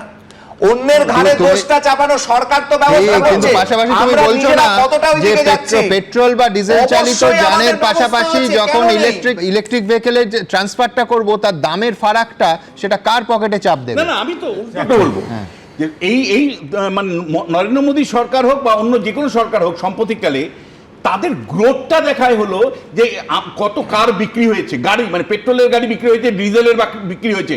আপনারা কি পলিসি নিয়েছেন যে একটা মানে এনভায়রনমেন্ট ফ্রেন্ডলি মানে কার বা পরিবহন ব্যবস্থা আপনারা চালু করেছেন? আমি রাজ্যের ক্ষেত্রে বলতে চাই সুমন, আজকে কতটুকু কেন্দ্র রাজ্য সহযোগ মানে সমন্বয়ের মাধ্যমে আমরা একটা মানে অয়েল সেভিং বা এনার্জি সেভিং কমিউনিকেশন সিস্টেম বা যোগাযোগ ব্যবস্থা তৈরি করতে পেরেছি? আমরা কেবলমাত্র রাজনীতি করেছি। কটা চার্জিং পোর্ট তৈরি হয়েছে, কটা চার্জিং স্টেশন তৈরি হয়েছে। যাই হোক, আমি মূল বিষয়ে আসছি। এই তর্ক এবং রাজ্যের ডেটা আর কেন্দ্রের ডেটা, যেটা উন্নয়নে দেয়া হয় যে বেকারত্ব কমে গেছে, যেটা দেয়া হয় যে সমস্ত জায়গায় একেবারে উন্নয়ন মাঝ রাস্তায় দাঁড়িয়ে আছে, আমি বলছি সেটা যে কতটা ফেক, সেটা কতটা মিথ্যে, সেটা এই সংকটটা চোখে আঙুল দিয়ে দেখিয়ে দিল। এবং আবার আমি বলছি যে একদিকে মজুতদার এবং কালোবাজারিদের না ধরা এবং তাদের বাড়ার সুযোগ দেয়া এবং এই সংকটকালে তাদের নিজের মতো পয়সা কামানোর বন্দোবস্ত করে দেওয়ার এই যে প্রবণতা, এটা এই মুহূর্তে যদি আরও কঠোরভাবে ব্যবস্থা না নেওয়া হয়, তাহলে ওই প্রান্তিক এলাকায় কচিকাচারা, এই শহরের সাধারণ মানুষ প্রত্যেককে ভুগতে হবে। আমি এইখানে একটা বাংলা প্রবাদ আছে না যে নগর পুরলে দেবালয় কি এড়ায়? সত্যি বোধহয় এড়ায় না। তার কারণ একেবারে ধর্মস্থানে তা ভোগের বন্দোবস্ত সরাসরি এই জ্বালানি তাতেও ইম্প্যাক্ট ফেলেছে। আমি আবার বলছি, নগর পুরলে দেবালয় এড়ায় না। দেখুন, আমার সন্তান যেন থাকে দুধে ভাতে। রায়গুণাকার ভারতচন্দ্রর কবিতায় ঈশ্বরী পাটনির মতো যুগ যুগ ধরে সন্তানের জন্য এই বরই চেয়ে এসেছেন বাঙালি মা বাবারা। কিন্তু গ্যাসের সংকটের জেরে আমজনতা থেকে দেবতার হেসেল, সব জায়গাতেই সমস্যা। আমাদের অ্যালবার্ট রোডে মাত্র 2 দিনের স্টক রয়েছে গ্যাসের। আমরা মেনুটা চেঞ্জ করে দিয়েছি, যেরকম খিচুড়ি করা হচ্ছে 70% তো আমরা ওরকম করছি। কলকাতার লেক কালীবাড়িতেও একই ছবি। আপাতত 2-1 দিন কিন্তু আমরা কিছুটা হলে করতে পারবো, কিন্তু আমাদের গ্যাস খুব অপটুল আছে। আগে থেকে স্টক যেটুকুই ছিল সেইটা নিয়ে আমরা আগামী 4 দিন আনতে পারবো। তারপর যদি স্বাভাবিক না হয়, প্রতিদিন ভোগের যেমন ব্যবস্থা আমাদের লেক কালীবাড়িতে আছে, সেইটা আমরা বজায় রাখতে পারবো না। দীঘার জগন্নাথ মন্দিরে ভোগের 95% রান্না হয় গ্যাসে, সংকট সেখানেও। একটু কোয়ান্টিটি কম করা হয়েছে। আমাদের মেন ফোকাস রয়েছে জগন্নাথের যে ভোগটা ওটা রান্না হয়ে যায়। পূর্ব বর্ধমানের সর্বমঙ্গলা মন্দিরে শুক্রবার থেকে ভোগ প্রসাদ বিতরণ বন্ধ রাখার সিদ্ধান্ত নিয়েছে কর্তৃপক্ষ। মানুষকে ভোগ দেওয়া হয় মালসা ভোগ, সেটা আপাতত যতক্ষণ না পরিস্থিতি স্বাভাবিক হচ্ছে ততক্ষণ আমরা এই ভোগ দেওয়া বন্ধ রাখছি। ফের কবে ছন্দে ফিরবে সবকিছু, উত্তর নেই কারুর কাছে। সুকান্ত মুখোপাধ্যায়, কমল কৃষ্ণ দে, এবিপি আনন্দ। আপনারা প্রত্যেকে জানেন যে Facebook, YouTube, x, Insta, thread এই সমস্ত জায়গায় আমরা কিছু মন্তব্য দিই। কত শতাংশ মানুষ কি বলছেন? গ্যাস সরবরাহ কি দ্রুত স্বাভাবিক হবে? বেশিরভাগ মানুষ 78% মানুষ মনে করছেন যে হ্যাঁ দ্রুত স্বাভাবিক হবে না মনে করছেন 20% মানুষ, বলতে চাননি 2%। সংকটের আবহে কি গ্যাসের কালোবাজারি চলছে? 91% মানুষ মনে করছেন হ্যাঁ গ্যাসের কালোবাজারি চলছে, 7% মানুষ মানতে চাননি, 2% মানুষ বলতে চাননি। গ্যাসের আকাল নেই দাবি করছেন কেন্দ্রীয় মন্ত্রী, আপনি কি একমত? একমত হয়েছেন 1%। 98% মানুষ একমত হননি, তারা মনে করছেন যে গ্যাসের আকাল আছে, ব্যক্তিগত অভিজ্ঞতা থেকে মনে করছেন, বলতে চাননি 1%। মধ্য এশিয়ার যুদ্ধ নিয়ে মোদী সরকারের কূটনীতি কি সঠিক পথে এগোচ্ছে? সঠিক পথে এগোচ্ছে এইটা মনে করছেন কিন্তু 71% মানুষ, এগোচ্ছে না এমনটা মনে করছেন 28%, বলতে চাননি 1%। মন্তব্যে আসবো, অরিন্দম পাল লিখছেন রাজায় রাজায় যুদ্ধ হয়, উলু খাগড়ার প্রাণ যায়। এই প্রবাদের মানে এখন ভারতের মানুষ হাড়ে হাড়ে টের পাচ্ছেন। অর্ঘমিত্র লিখছেন মানুষ প্যানিক বুকিং করলে কালোবাজারিরা ফায়দা তুলতে নামবেই, তাদের আটকানোই চ্যালেঞ্জ। সৌনক চৌধুরী লিখছেন কালোবাজারিরা যাতে মানুষের দুর্ভোগ থেকে ফায়দা তুলতে না পারে তার জন্য কড়া পদক্ষেপ চাই। শেখ শামীম লিখছেন জ্বালানির যন্ত্রণায় সাধারণ মানুষকে আস্থা ভরসা দেওয়াটা সরকারের দায়িত্ব। কৃষ্ণচন্দ্র ভর লিখছেন পরিস্থিতি মোকাবিলায় রাজনৈতিক বিদ্বেষ ভুলে সর্বদলীয় জরুরি সভা রেখে নীতি নির্ধারণ করা দরকার।